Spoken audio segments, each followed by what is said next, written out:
नमस्कार। ज्ञान दीक्षा सत्संग में आप सभी का स्वागत है। ज्ञान दीक्षा सत्संग ज्ञान दीक्षा कार्यक्रम का भाग है। ये कार्यक्रम ज्ञान मार्ग के साधकों के लिए निशुल्क ऑनलाइन उपलब्ध है ज्ञानमार्ग.गुरु पर।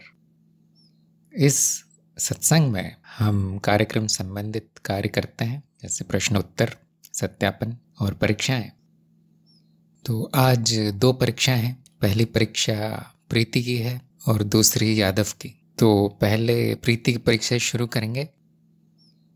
मेरा प्रश्न है, गीता पूर्ण है क्या?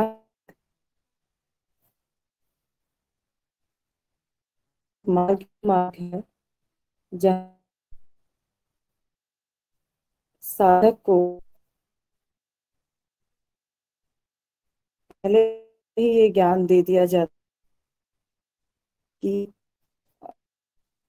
अस्तित्व मिथ्या रूपों में प्रकट है,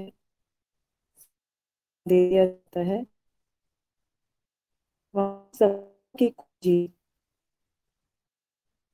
साधक के गुण, साधक में जिज्ञासा है, मुमुक्षु है, और समर्पण है गुरु और गुरु मार्ग की बुद्धि है, समलोचनात्मक बुद्धि है और ध्यान है, तो वो ज्ञान मार्ग में सफल होगा।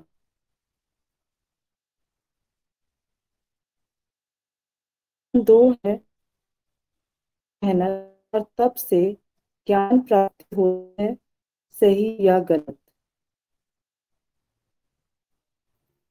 मेहनत तप से ज्ञान प्राप्त होती है, सही गलत?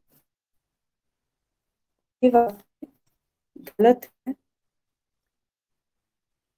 ज्ञान अर्थात अनुभवों का संयोजन, जो कि इंद्रियों के माध्यम से होते हैं, और जब तक उन्हें अपने अप्रोक्ष अनुभव और तर्क द्वारा सत्यापित ना किया जाए, तब तक वो ज्ञान नहीं है।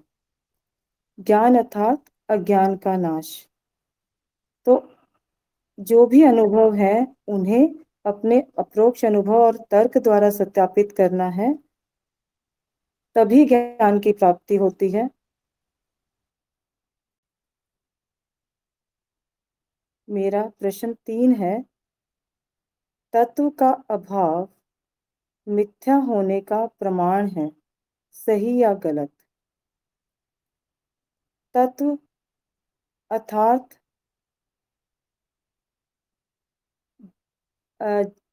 तत्व अर्थात जिसको हटाया नहीं जा सकता, जिसके बिना किसी भी चीज का होना संभव ही नहीं है,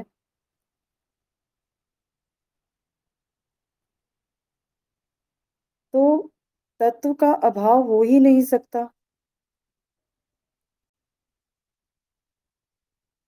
जैसे तत्व मिट्टी है और उसके नाम रूप अनेक हैं, नाम रूप मिथ्या होते हैं, लेकिन तत्व अर्थात अनुभव करता, उसके पटल पर ही सारे अनुभव उभरते हैं।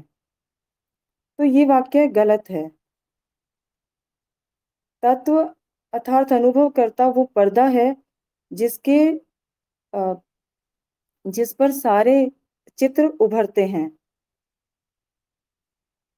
तो ये वाक्य गलत है। प्रश्न 4, अज्ञेय आनंद है, सही या गलत? अज्ञेय अर्थात अज्ञेय अर्थात बुद्धि से परे, अस्तित्व स्वयं, अद्वैत, जहाँ जाना नहीं जा सकता, जहाँ ज्ञान और अज्ञान दोनों का ही त्याग है, होना मात्र है। और अज्ञेय आनंद है, मेरा स्वभाव आनंद है।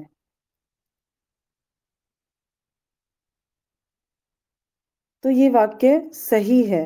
आनंद अर्थात जो जहाँ सुख दुख नहीं, लाभ हानि नहीं,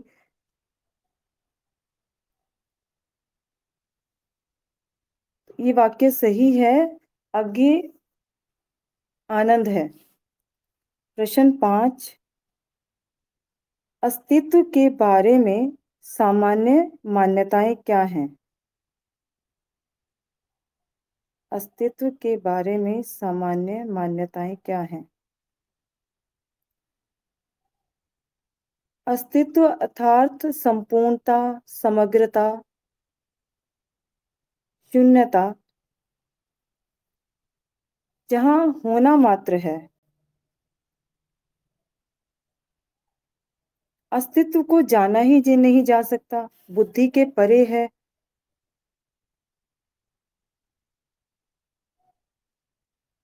जो बुद्धि के परे है,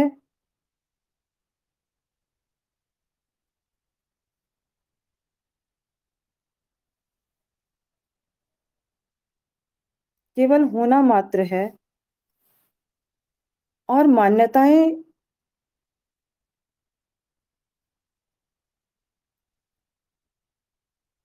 मान्यताएं अर्थात अज्ञान। तो माया को ही अस्तित्व के दो भाग हैं, एक प्रकट भाग अनुभव और दूसरा भाग अप्रकट जो कि अनुभव करता है। तो माया को ही सत्य मानकर माया को ही सत्य माना जाता है, जबकि अ, जो अनुभव और अनुभवकर्ता अलग नहीं है, वो एक ही है। अस्तित्व स्वयं है जिसे जाना नहीं जा सकता, वो अपने ही मिथ्या रूपों में प्रकट है। प्रश्न 6, अनुभव के अभाव में अनुभवकर्ता अपने शून्य स्वरूप में आ जाता है, सही या गलत? अनुभव के अभाव में अनुभवकर्ता अपने शून्य स्वरूप में आ जाता है। अस्तित्व के दो आयाम हैं, एक अनुभव जो कि प्रकट रूप है और दूसरा अनुभवकर्ता जो अप्रकट है, तत्व है, शून्य है। तो ऐसा नहीं है कि अस्तित्व के अभाव में अनुभवकर्ता अपने शून्य स्वरूप में आता है। जहाँ अनुभव है वहीं अनुभव करता है, जहाँ अनुभव करता है वहीं अनुभव करता है, क्योंकि बुद्धि विश्लेषण करके विभाजन करके विश्लेषण करती है, विभाजन द्वारा जान पाती है।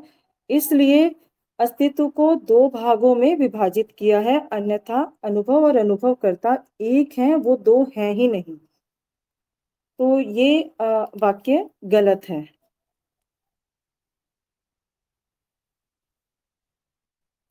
प्रश्न 7, क्या साक्षी भाव भी मिथ्या है?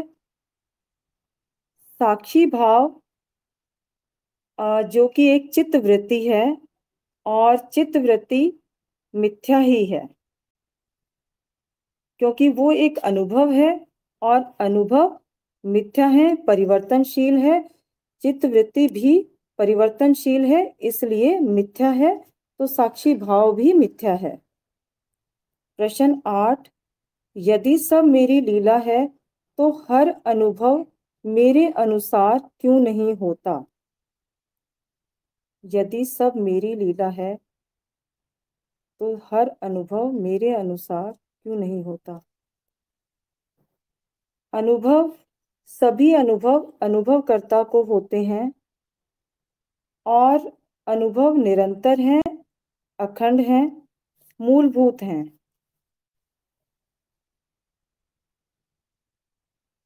और अस्तित्व जो है अपने ही मिथ्या रूपों में प्रकट है।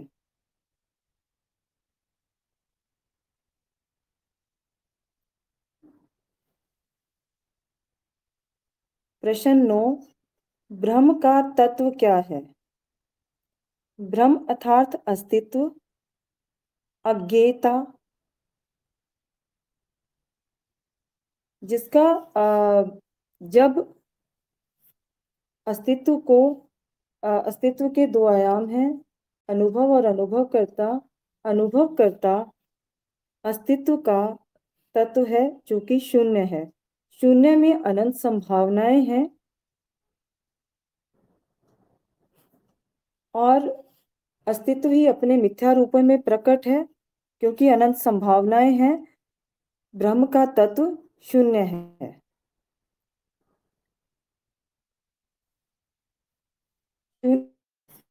वहां बुद्धि से है, जाना ही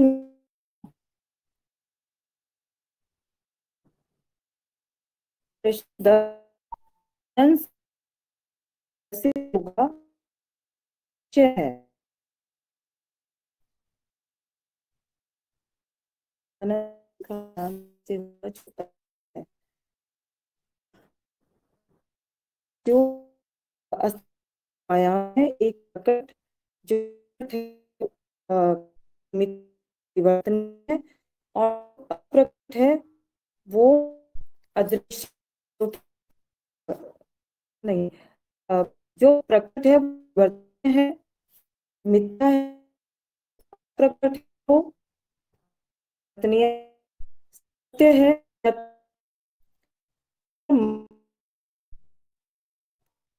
जो भी किया गया है, जो भी पढ़ा गया है, उसको अपने अप्रोक्ष अनुभव और तर्क द्वारा सत्यापित करना। तो जब जैसे जैसे अपने अप्रोक्ष अनुभव और तर्क द्वारा सत्यापित किया जाता है, तो ये बोध होता है कि जो अभी तक स्वयं को व्यक्ति मान रहा था, वो शरीर नहीं है, व्यक्ति नहीं है, मैं अनुभव करता हूँ। ये नेति नेति विधि द्वारा ज्ञान होता है कि ना मैं शरीर हूँ, ना मैं मन हूँ, ना मैं भावनाएं हूँ, ना मैं कोई विचार हूँ, और जो बचता है वो केवल वहां शून्य रह जाता है, अदृश्य, जो मैं स्वयं हूँ, मैं अनुभव करता हूँ। धन्यवाद गुरुदेव। यहाँ मेरे प्रश्न समाप्त होते हैं। धन्यवाद। आपका प्रयास बहुत अच्छा रहा और आपको मिलते हैं 7.5 अंक 10 में से, जो कि बहुत अच्छे अंक हैं। और आपके केवल 2 उत्तर गलत हुए, एक में आधे अंक कटे, बाकी सब सही था। तो आप अब चरण 4 में पहुंचेंगे और आपकी साधना बिना विघ्न के चलेगी, ये मुझे पूरा विश्वास है। चलते रहिए मार्ग पे। धन्यवाद गुरुदेव, बहुत बहुत धन्यवाद। इसके लिए सर्वप्रथम आपको कोटि कोटि धन्यवाद, जो आपने इतना सुंदर मार्ग बनाया और हमें इस लायक समझा। और इसके लिए रीनू जी और आदित्य जी का बहुत बहुत धन्यवाद। साथ ही मेरे सभी साधक मित्रों का बहुत बहुत धन्यवाद। धन्यवाद गुरुदेव, धन्यवाद। बहुत प्रसन्नता की बात है, चलते रहिए। अब हम अगली परीक्षा पे चलते हैं, जो यादव की परीक्षा है। जी, प्रणाम गुरुदेव, गुरु क्षेत्र को प्रणाम, सभी साधकों को प्रणाम। पहला प्रश्न है, ज्ञान मार्ग ज्ञान तो मार्ग है जहाँ गुरु गुरु सीधा सीधा है ज्ञान, और भी ज्ञान को ज्ञान है के बिना भी ज्ञान को अनुभव हो सके। गुरु ज्ञान है, ज्ञान संकेत मार्ग गुरु का यह लगभग संभव है या गुरु ब्रह्म। दूसरा प्रश्न है, क्या अज्ञान विनाशकारी है? क्या अज्ञान विनाशकारी है? अज्ञान अज्ञान वो है जो मान्यताएं, धारणाएं और सुनी सुनाई बातें आदि के कारण अज्ञान आता है। वो स्मृति में अतार्किक संयोजन होने से अज्ञान होता है, और अज्ञान विनाशकारी है। ऐसा विनाशकारी ही कहना तो मुझे इतना विनाशकारी ही है कहना उतना सटीक उचित नहीं लगता है। फिर भी अज्ञान दुख का कारण है। जीवन अज्ञान से दुख बनता है। सभी दुख का मूल अज्ञान ही है। और ज्ञान मार्ग में अज्ञान अज्ञान के आधार पे ही अज्ञान को जानकर ही ज्ञान प्राप्त कर सकते हैं। इसीलिए कर सकते हैं जी। तीसरा प्रश्न है, तर्क के बिना अपरोक्ष अनुभव अज्ञान का कारण है, सही या गलत?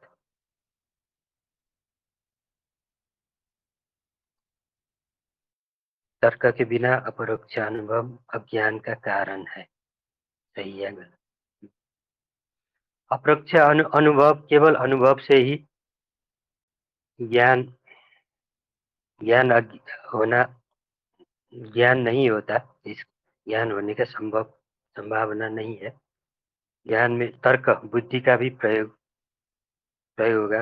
अनुभव अपरोक्ष अनुभव और तर्क के आधार पर प्राप्त सूचना, गुरु के निर्देशन, गुरु के उपदेश को अपने अपरोक्ष अनुभव और तर्क के आधार पे सत्यापित करके उसका ज्ञान अज्ञान प्रमाणित किया जाता है। तो बिना तर्क के केवल अनुभव के आधार पे ये अज्ञान का कारण हो सकता है, ये सही है। चौथा प्रश्न है, तत्व हुआ जाता है, जाना नहीं जाता, सही या गलत? तत्व हुआ जाता है, जाना नहीं जाता है, सही या गलत? ये सही है। जो अनुभव में आता है, जो परिवर्तन है वही जो परिवर्तन है वही अनुभव में आता है और उसी को जाना जाता है। तत्व वो है, तत्व जो स्थायी है, अपरिवर्तनशील है। जो अपरिवर्तनशील होने के कारण तत्व का सीधा अनुभव में तत्व नहीं आता है।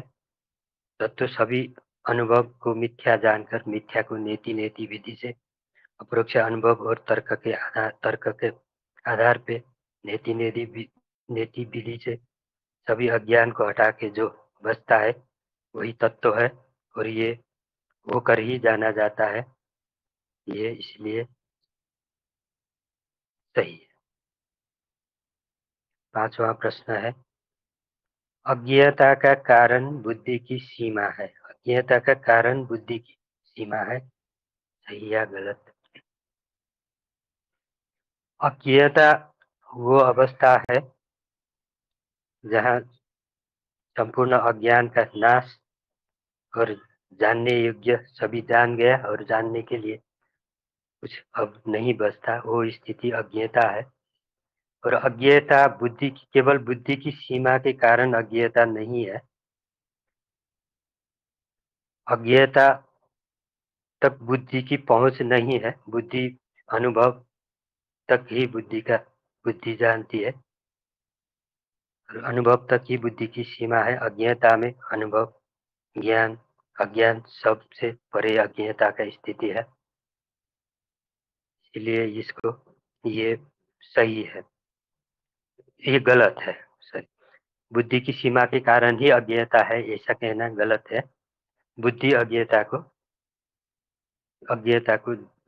तक बुद्धि नहीं पहुंच पाती, इसलिए अज्ञेयता सीधा अनुभव में नहीं आता। तर्क के आधार पे ज्ञान तो बुद्धि के ही द्वारा जाना जाता है। छठवां प्रश्न है, क्या ब्रह्म में पूर्णता माया के कारण है? ब्रह्म में पूर्णता माया के कारण है। ब्रह्म पूर्ण ही है और ब्रह्म में माया भी है, सत्य भी है।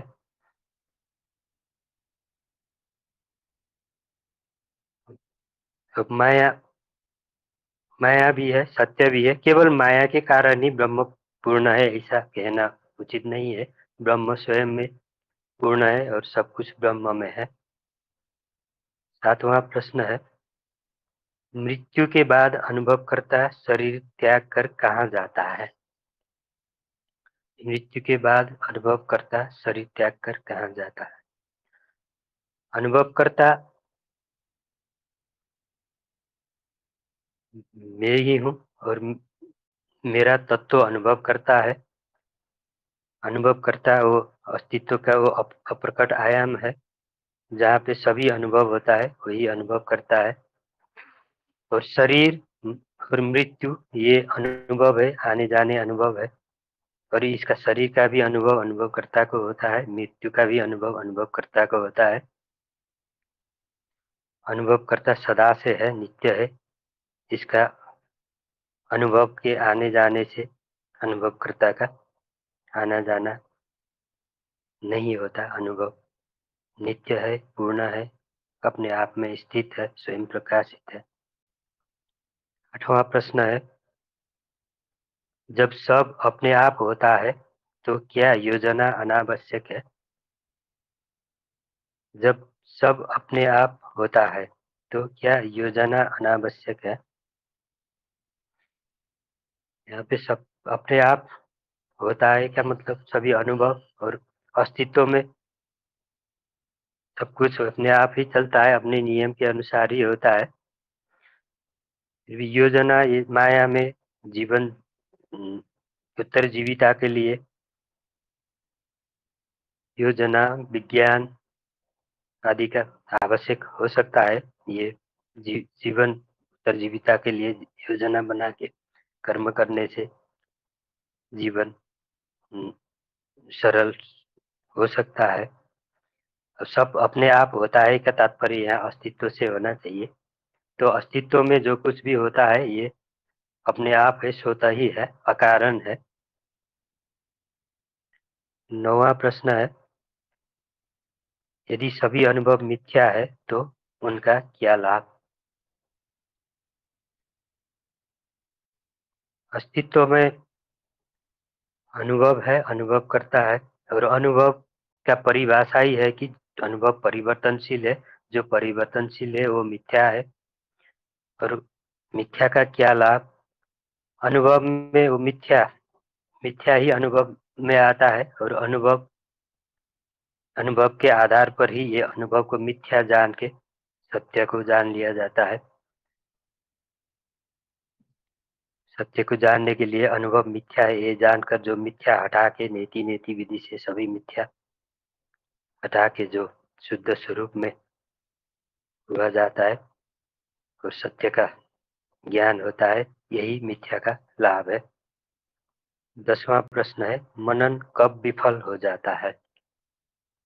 मनन कब विफल हो जाता है?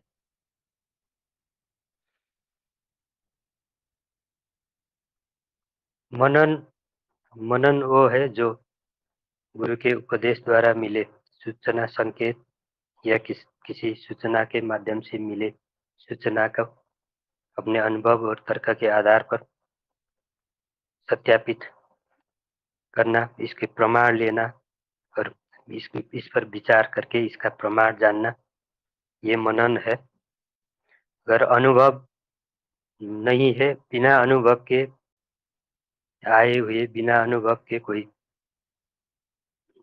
सूचना और बुद्धि में कोई तनाव, ऐसी स्थिति में मनन विफल भी हो सकता है। मानसिक मानसिक तनाव, शारीरिक कोई समस्या, ऐसे स्थिति में मनन करे तो मनन विफल भी हो सकता है।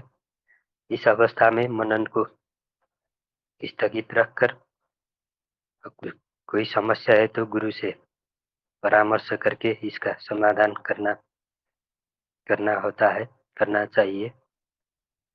तो सामान्यतया अनुभव और तर्क के आधार पे सभी अवस्था सही है। इस ऐसी स्थिति में अगर मनन किया जाए तो मनन सफल ही होता है। जी गुरुदेव, मैंने प्रयास किया है, मेरा उत्तर समाप्त हो गया। धन्यवाद। आपको 7 अंक मिले हैं 10 में से। आपका केवल एक उत्तर गलत हुआ, बाकी कुछ उत्तरों में आधे आधे अंक कटे हैं, लेकिन आप सफल हैं परीक्षा में और अब आप भी चरण 4 में पहुंच गए। जी गुरुदेव, मैं कुछ कहना चाहता हूँ। हाँ जी, बोलिए। जी गुरुदेव, बहुत बहुत धन्यवाद, आभार गुरुदेव। आपकी बड़ी कृपा रही, मेरा सौभाग्य। आपने मुझे स्वीकार कर लिया, मुझे मेरा गुरु मिला। अब आगे क्या हो आप ही जानते हैं गुरुदेव। अब फिर से मेरा गुरु ना छूटे, मार्ग ना छूटे, ज्ञान को ना भुला दिया जाए। आपकी कृपा सदा निरंतर बनी रहे गुरुदेव। आपके सम्मुख में ये संकल्प लेना चाहता हूँ गुरुदेव।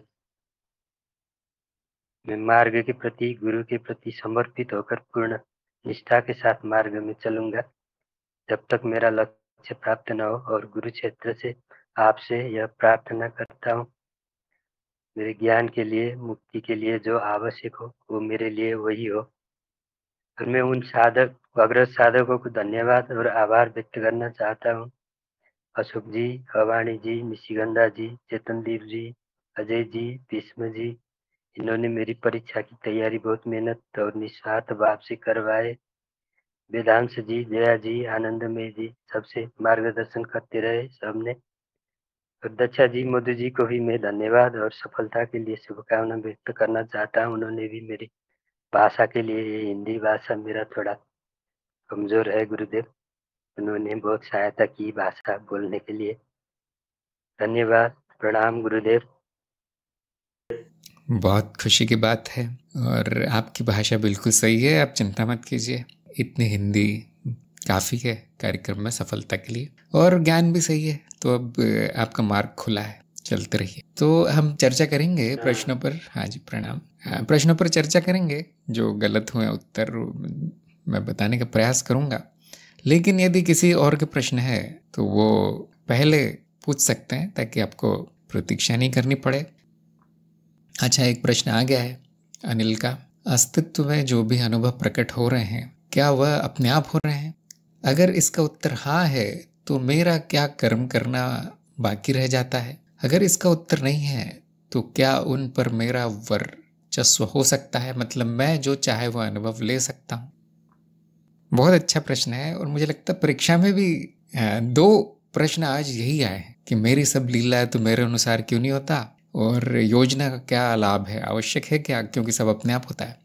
तो आपका प्रश्न भी वही कह रहा है, तो उसका उत्तर हाँ है। हाँ, सब कुछ अपने आप प्रकट हो रहा है, अनुभव का कारण कोई नहीं है। जैसा कि आपने मूल विश्लेषण किया है हमने अनुभव का कार्यक्रम में, उसमें जाना होगा कि अगर आप अनुभव का कारण ढूंढने जाएं तो वो कारण भी एक अनुभव ही होगा, वो कारण भी अनुभव ही होगा कि इसके कारण ये अनुभव हो रहा है। लेकिन फिर प्रश्न ये आ जाएगा कि ये जो कारण रूप में जो अनुभव है उसका कारण क्या है? इस प्रकार इस कारण की माया अनंत है। जो मूलभूत बातें हैं, अनुभव और अनुभवकर्ता, उस पे कारण और प्रभाव की धारणाएं लागू नहीं होती। कारण और प्रभाव घटनाओं पर लागू होते हैं, वो भी एक सीमित दायरे में। आपके दैनिक जीवन में छोटी मोटी घटनाओं के कारण बताए जा सकते हैं। इसलिए कारण और प्रभाव पूरी तरह चित्त निर्मित मान्यताएं हैं, न केवल कारण नहीं है, वो धारणा है कारण, और वो लागू नहीं हो सकती। अब प्रश्न आता है कि अब मैं क्या कर्म करूं जब सब अपने आप हो रहा है? तो बड़ी विचित्र बात है, क्योंकि करने वाला भी एक मान्यता है, मिथ्या है, माया है।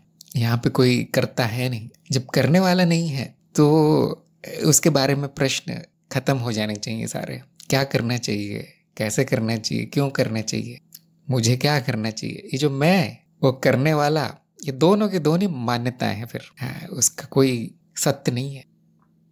तो प्रश्न के पीछे मान्यता है कि मैं कर्म करता हूँ और मुझे कुछ विचित्र या अजीब या विशेष कर्म करना चाहिए, क्योंकि सब अपने आप हो रहा है। यह करना ही नहीं चाहिए कुछ।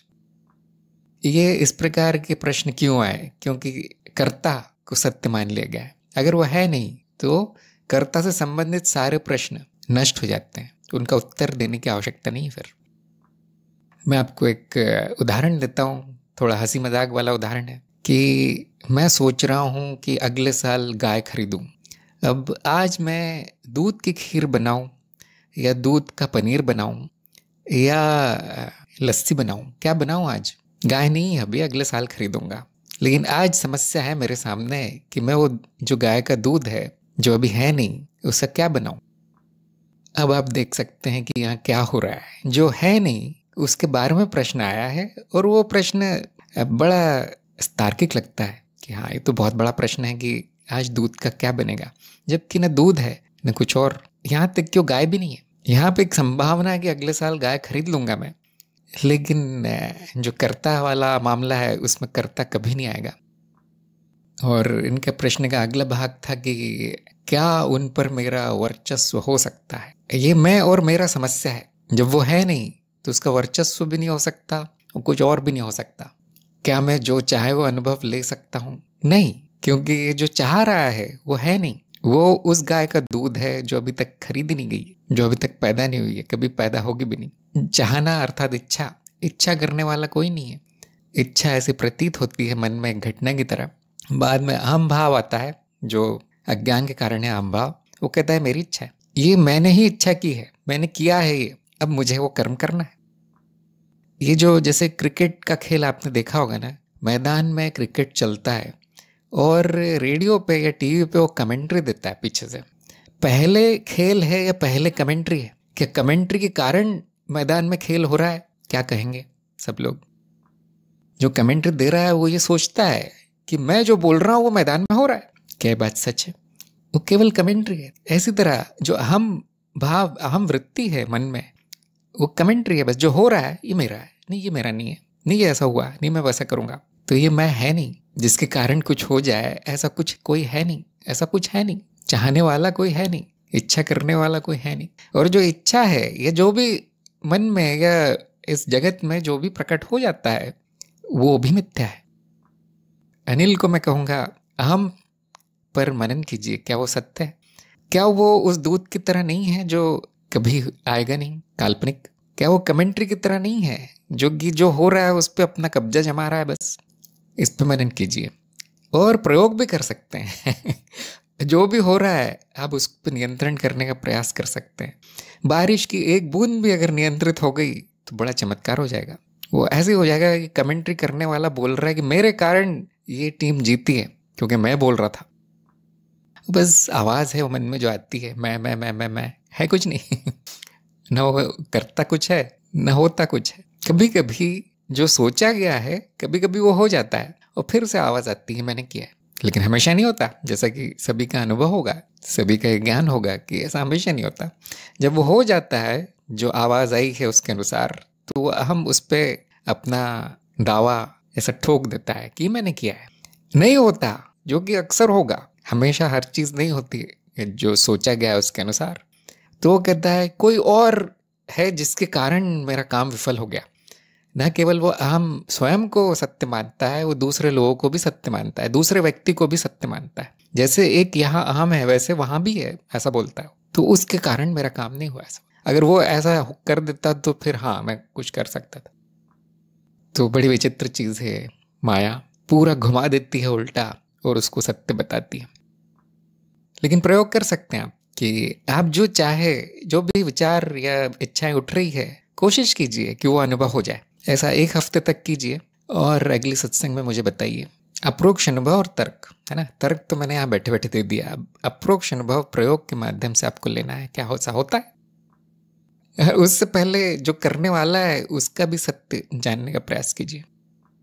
पंकज ने कहा है चित्ताकाश क्या है? चैतन्य और चित्ताकाश शब्द चित्त से आया है, इसका चित्त स्मृति से क्या संबंध है? तो जिसने भी वो शब्द बनाए हैं, चैतन्य, चित्ताकाश, उनसे पूछना ज़्यादा अच्छा है, क्योंकि हमारे कार्यक्रम में ये सब आया नहीं है। फिर भी मैं आपको अपना इस पे मत बता देता हूँ। मत का अर्थ है कि निजी विचार क्या है, क्योंकि जिसने वो शब्द पहली बार लाए होंगे दर्शन शास्त्र में, वहाँ पर आप परिभाषा के साथ लाए होंगे।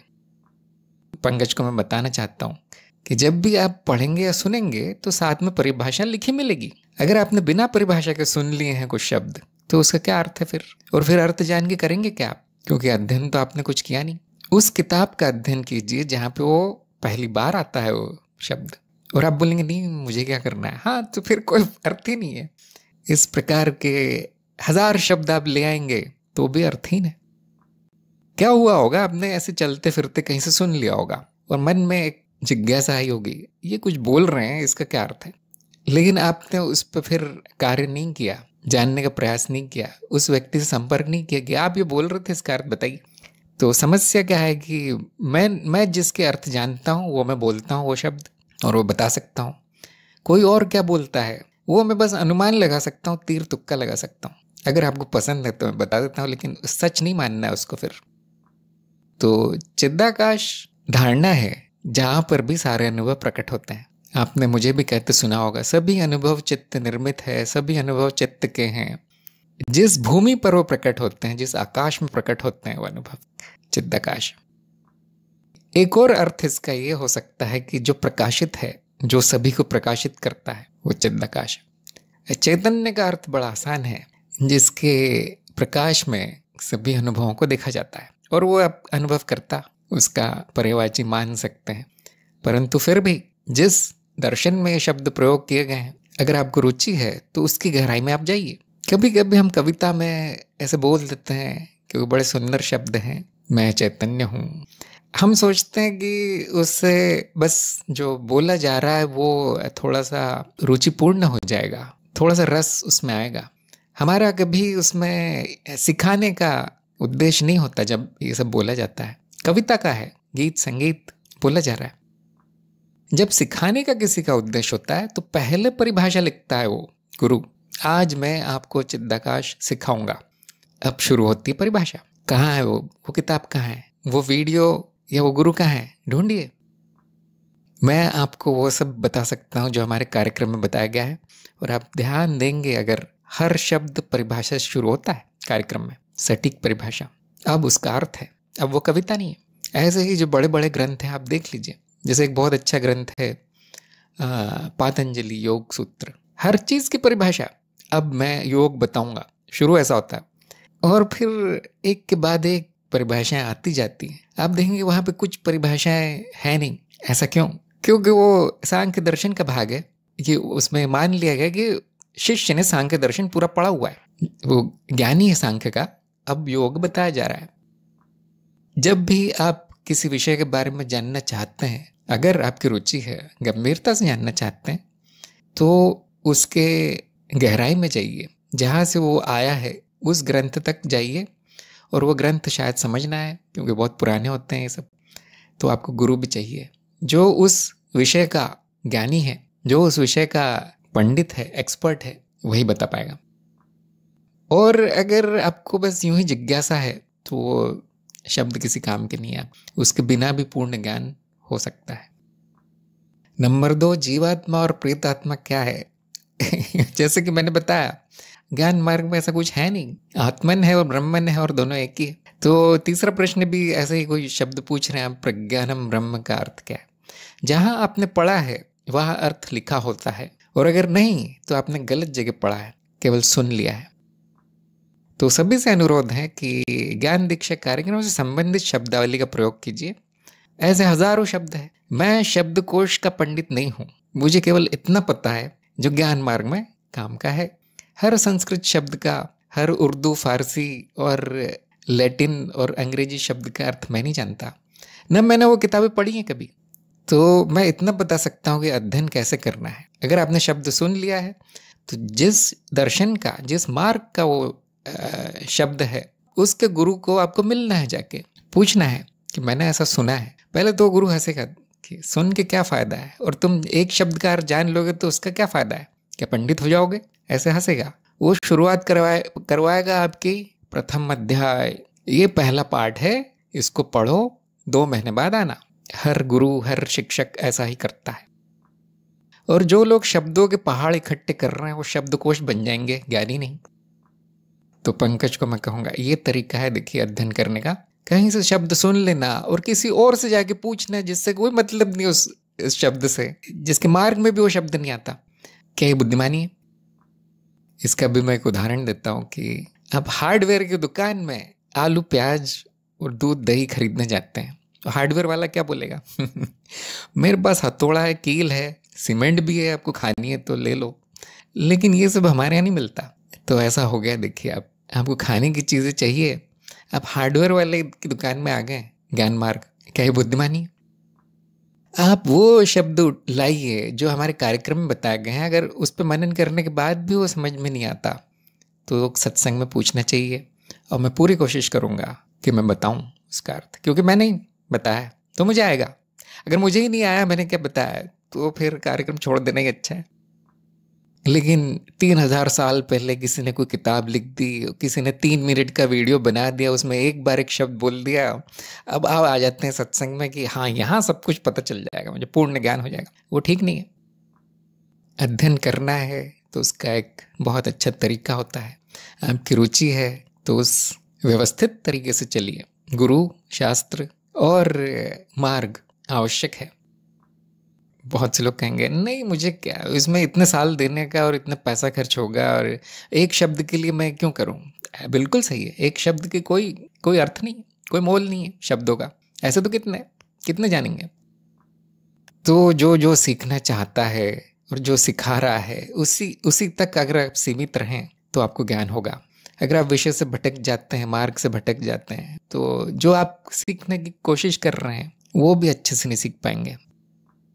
तो सभी से अनुरोध है, यहाँ न शास्त्र पढ़ाया जाता है, न दूसरे मार्गों के शब्दों की मैं पंडित हूँ, न मुझे कुछ आता है।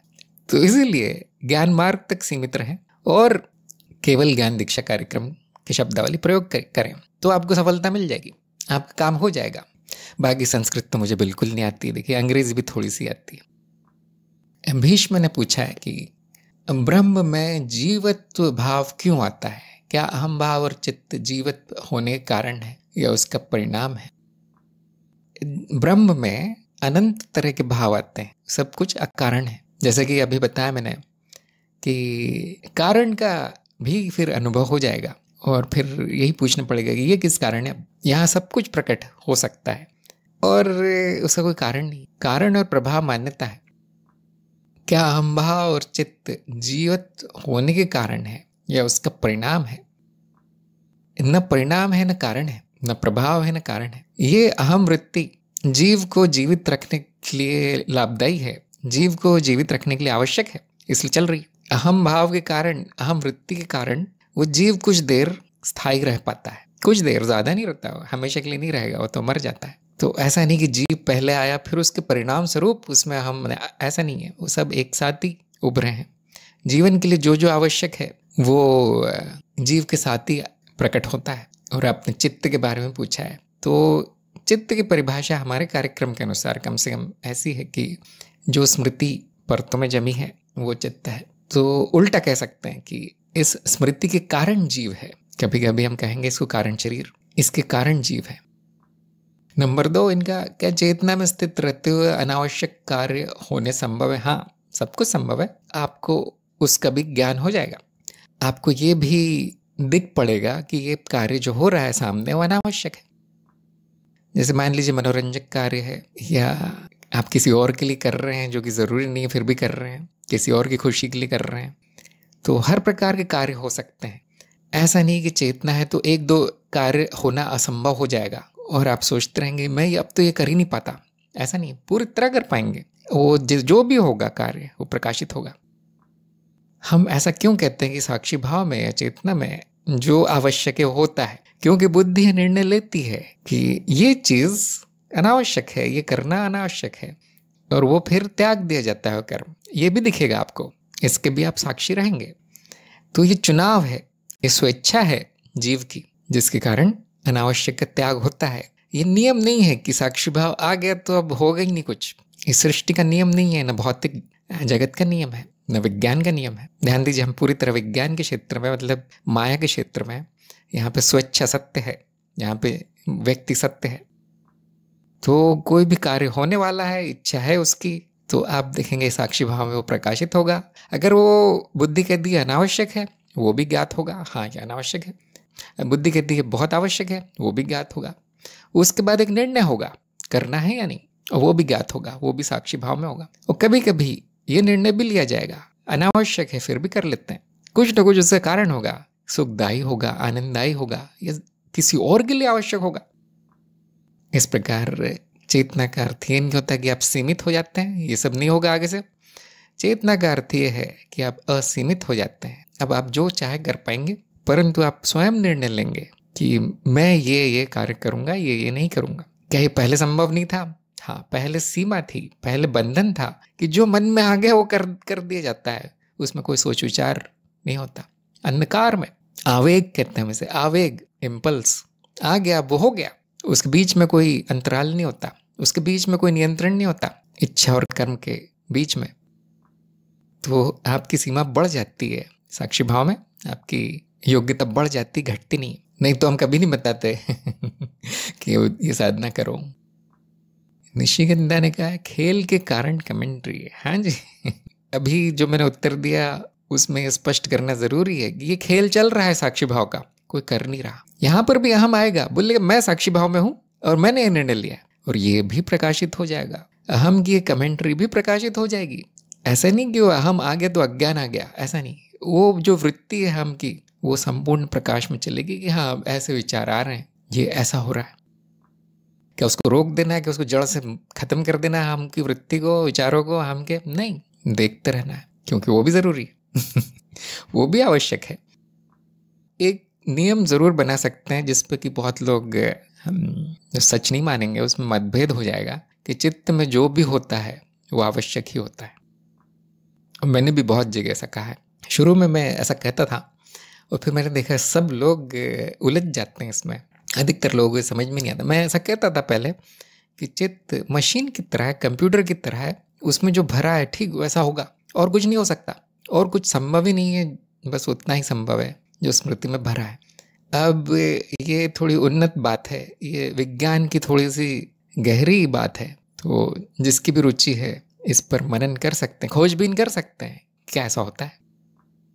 योगेश ने कहा मैं मानता हूँ आपकी बात। हाँ, ध्यान से देखिए, चित्त में कुछ भी अनावश्यक नहीं होता। फिर हम कौन से आवश्यक अनावश्यक की बात कर रहे हैं? वो मनुष्य के दृष्टिकोण से, चित्त के नहीं। चित्त में पूर्णता है, वो मनुष्य के दृष्टिकोण से आवश्यक अनावश्यक की हम बात कर रहे हैं।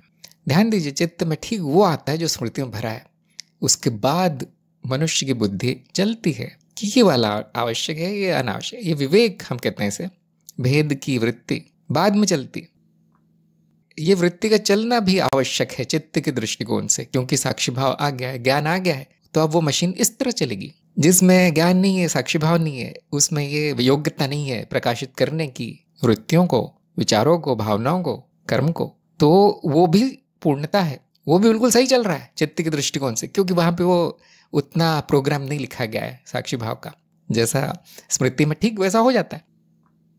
हाँ, वो हमारा दृष्टिकोण है कि आवेग है, ये नियंत्रण नहीं है इसका, इस ये व्यक्ति ऐसा है, ये मनुष्य का दृष्टिकोण है, वो दृष्टिकोण भी पूर्ण है। ये थोड़ी सी गहरी बात है। बात में मैंने बोलना बंद कर दिया क्योंकि मुझे लगा लोग समझ नहीं पाते। फिर ये प्रश्न भी आते हैं ना, आपने तो कह दिया था सब कुछ तो आवश्यक है अब मैं सब कुछ कर लेता हूँ, तो मैंने देखा कि वो काम नहीं कर रहा है। कभी कभी ज़्यादा ज्ञान भी ठीक नहीं होता है ना। फिर भी जिसकी रुचि है वो इस पर मनन कर सकता है। इस अस्तित्व में पूर्णता है, कुछ भी अनावश्यक नहीं, लेकिन वो थोड़े ऊपरी स्तर का ज्ञान है, और मनुष्य के स्तर पे आवश्यकता अनावश्यकता का निर्धारण जरूरी है मनुष्य के दृष्टिकोण में। मनुष्य चाहता है। योगेश का प्रश्न है, स्पेस या आकाश या दूरी की मिथ्या कैसे स्थापित करें? क्योंकि भले कितना भी समय निकल जाए, आकाश या दूरी में कोई परिवर्तन नहीं दिख पड़ता। वैज्ञानिकों के वॉर्म हॉल सिद्धांत अनुसार दूरी की मिथ्या दिखती है, पर यह भी सिद्धांत मात्र है, वास्तविकता में इसका भी कोई प्रमाण नहीं है। बहुत अच्छा प्रश्न है। तो मिथ्या कैसे स्थापित की जाती है ज्ञान मार्ग में किसी चीज की? जो परिवर्तनशील है वो मिथ्या है, परिवर्तनशीलता से। हाँ, तो क्या दूरी में परिवर्तन नहीं दिख पड़ता? ऐसा कैसे संभव है कि दो वस्तु हैं, उनके बीच एक प्रकार की दूरी रहेगी हमेशा, कभी कम या ज्यादा नहीं होगी? तो अब इसमें विज्ञान की गहराई में जाना पड़ेगा। पहली बात, आकाश का अनुभव नहीं होता। क्यों नहीं होता? ठीक वैसे ही जैसे समय का अनुभव नहीं होता, समय एक मान्यता है, वैसे ही आकाश खाली स्थान एक मान्यता है, इसलिए उसका अनुभव नहीं होता। अनुभव किसका होता है? तन्मात्राओं का।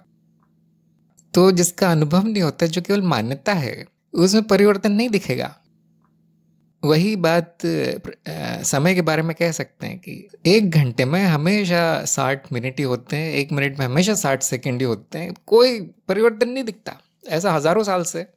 अब समस्या क्या है यहाँ कि वो घंटे और मिनट मान्यताएं हैं, मनुष्य निर्मित धारणा है। तो इसीलिए आपको जो 1 मीटर दूर रखी है चीज़ें, वो कितने भी दिन हो जाए, साल निकल जाए, जैसे कि आपने लिखा है कितना भी समय निकल जाए, वो 1 मीटर दूर ही रहेगा। 2 वस्तुएं, उनके बीच में जो स्थान है वो 1 मीटर ही रहेगा। तो क्या वो मीटर सत्य हो गया?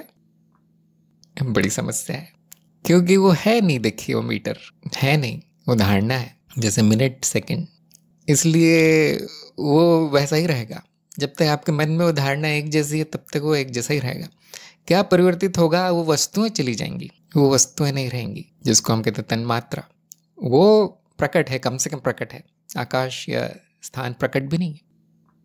तो विज्ञान में और अगर आप भीतर जाएंगे तो आप देखेंगे कि स्थान कल्पना है और उसका माप भी बदल जाता है। कैसे? गति के कारण। सापेक्षता के सिद्धांत में बताया गया है विज्ञान में कि समय भी बदल जाता है गति के कारण और स्थान भी बदल जाता है।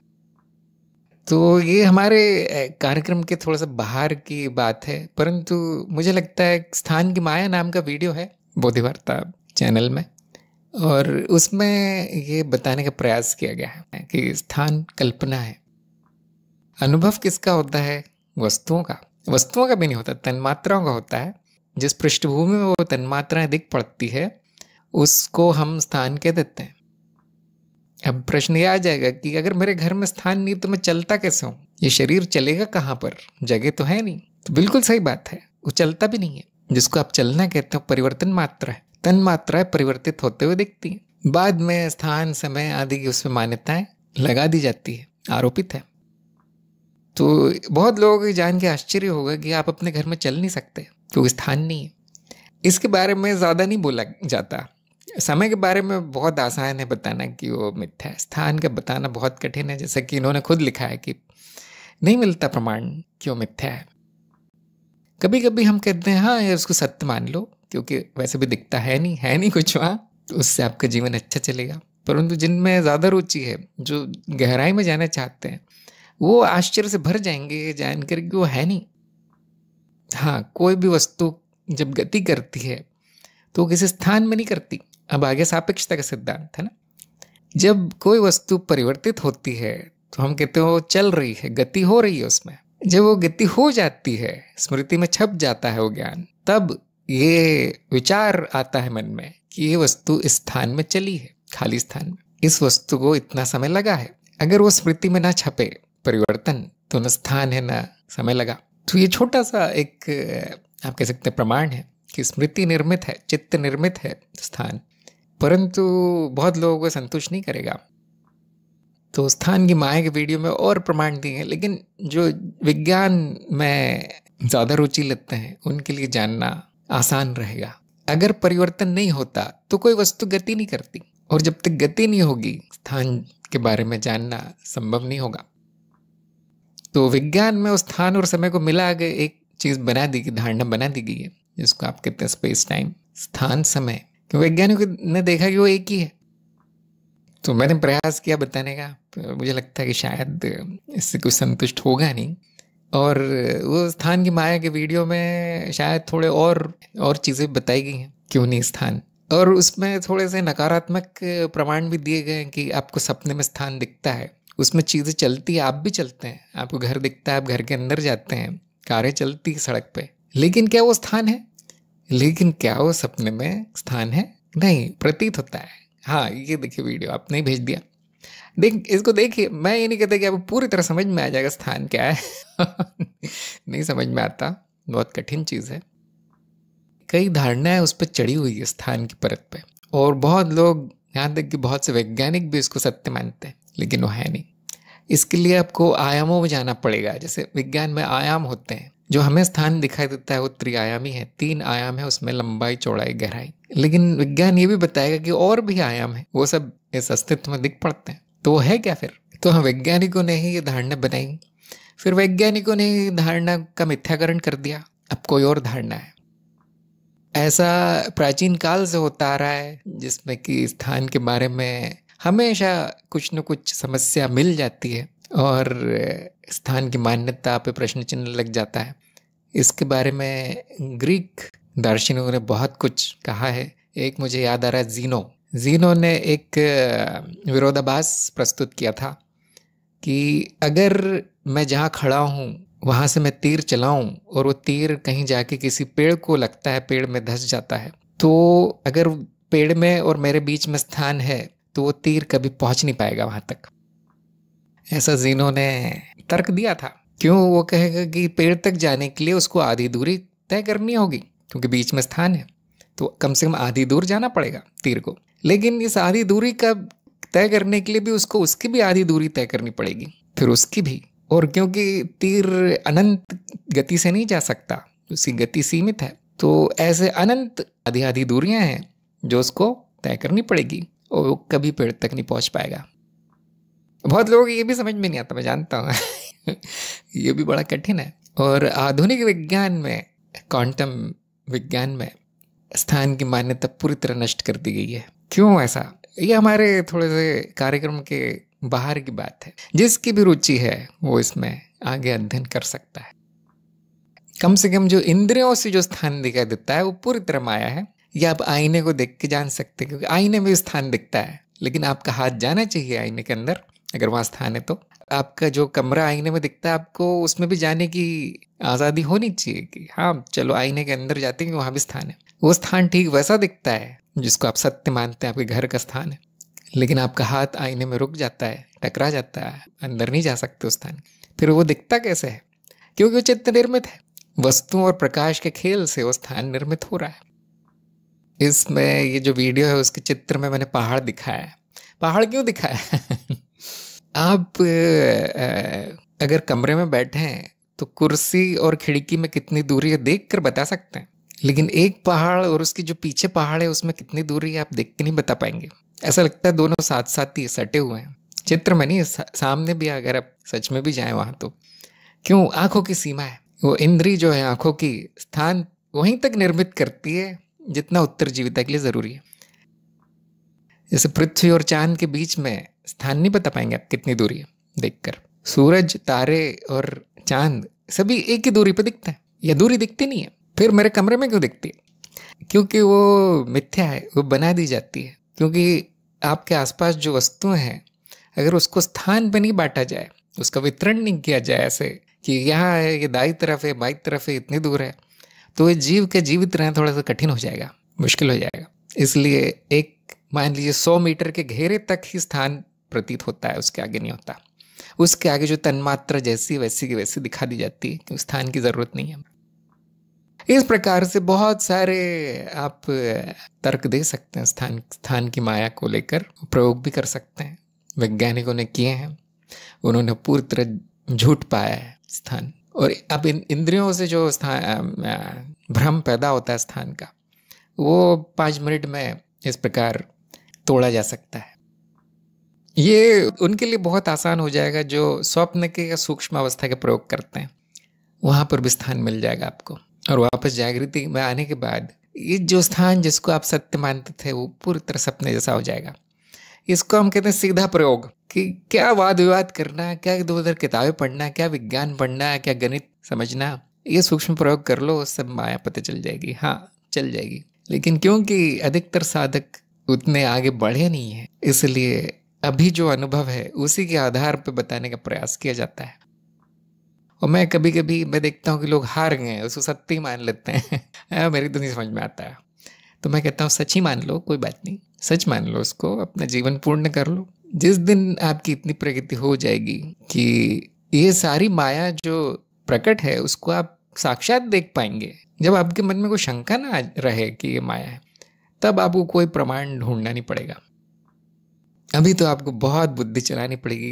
इन्होंने कहा था कमरे में स्थान नहीं है, मैं चलता नहीं हूँ, इस सब का क्या अर्थ है? लोग बहुत संघर्ष करते हैं इन बातों से, लेकिन थोड़ा समय लग सकता है, क्योंकि ये माया का ज्ञान है। सत्य का ज्ञान क्षण में हो जाता है, क्योंकि वो आप स्वयं है।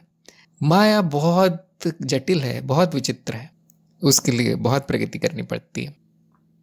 तो मैंने भी काफ़ी समय इसमें दिया। समय की माया को जानने के लिए समय लगा, स्थान की माया को जानने के लिए और ज़्यादा समय लगा, और जिसकी भी रुचि है वो इस पर और आगे अध्ययन कर सकते हैं।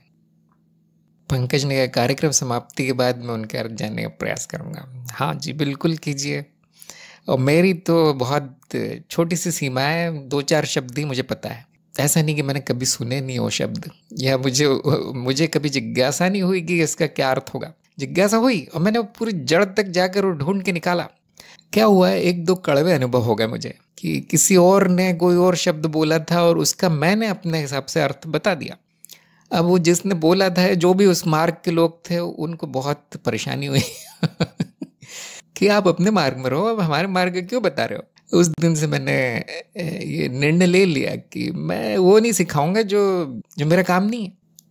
ऐसा नहीं कि मैं नहीं बता सकता, मैं हर चीज़ बता सकता हूँ, लेकिन मैं नहीं बताता क्योंकि उसके परिणाम अच्छे नहीं आते। क्या होगा कि जैसे पंकज ने पूछा है वैसे कोई और पूछेगा, और मान लो वो उस मार्ग में जाता है और वहाँ का गुरु कोई और अर्थ बताता है उसका, जो कि होगा 100% मैं बता रहा हूँ ऐसा होगा। मैं जो जीवात्मा का अर्थ बताऊंगा 100% ही कोई और गुरु जो बहुत बड़ा होगा, स्थापित होगा, वो गुरु पूरी तरह अपने क्षेत्र का पंडित होगा, वो कुछ और अर्थ बताएगा।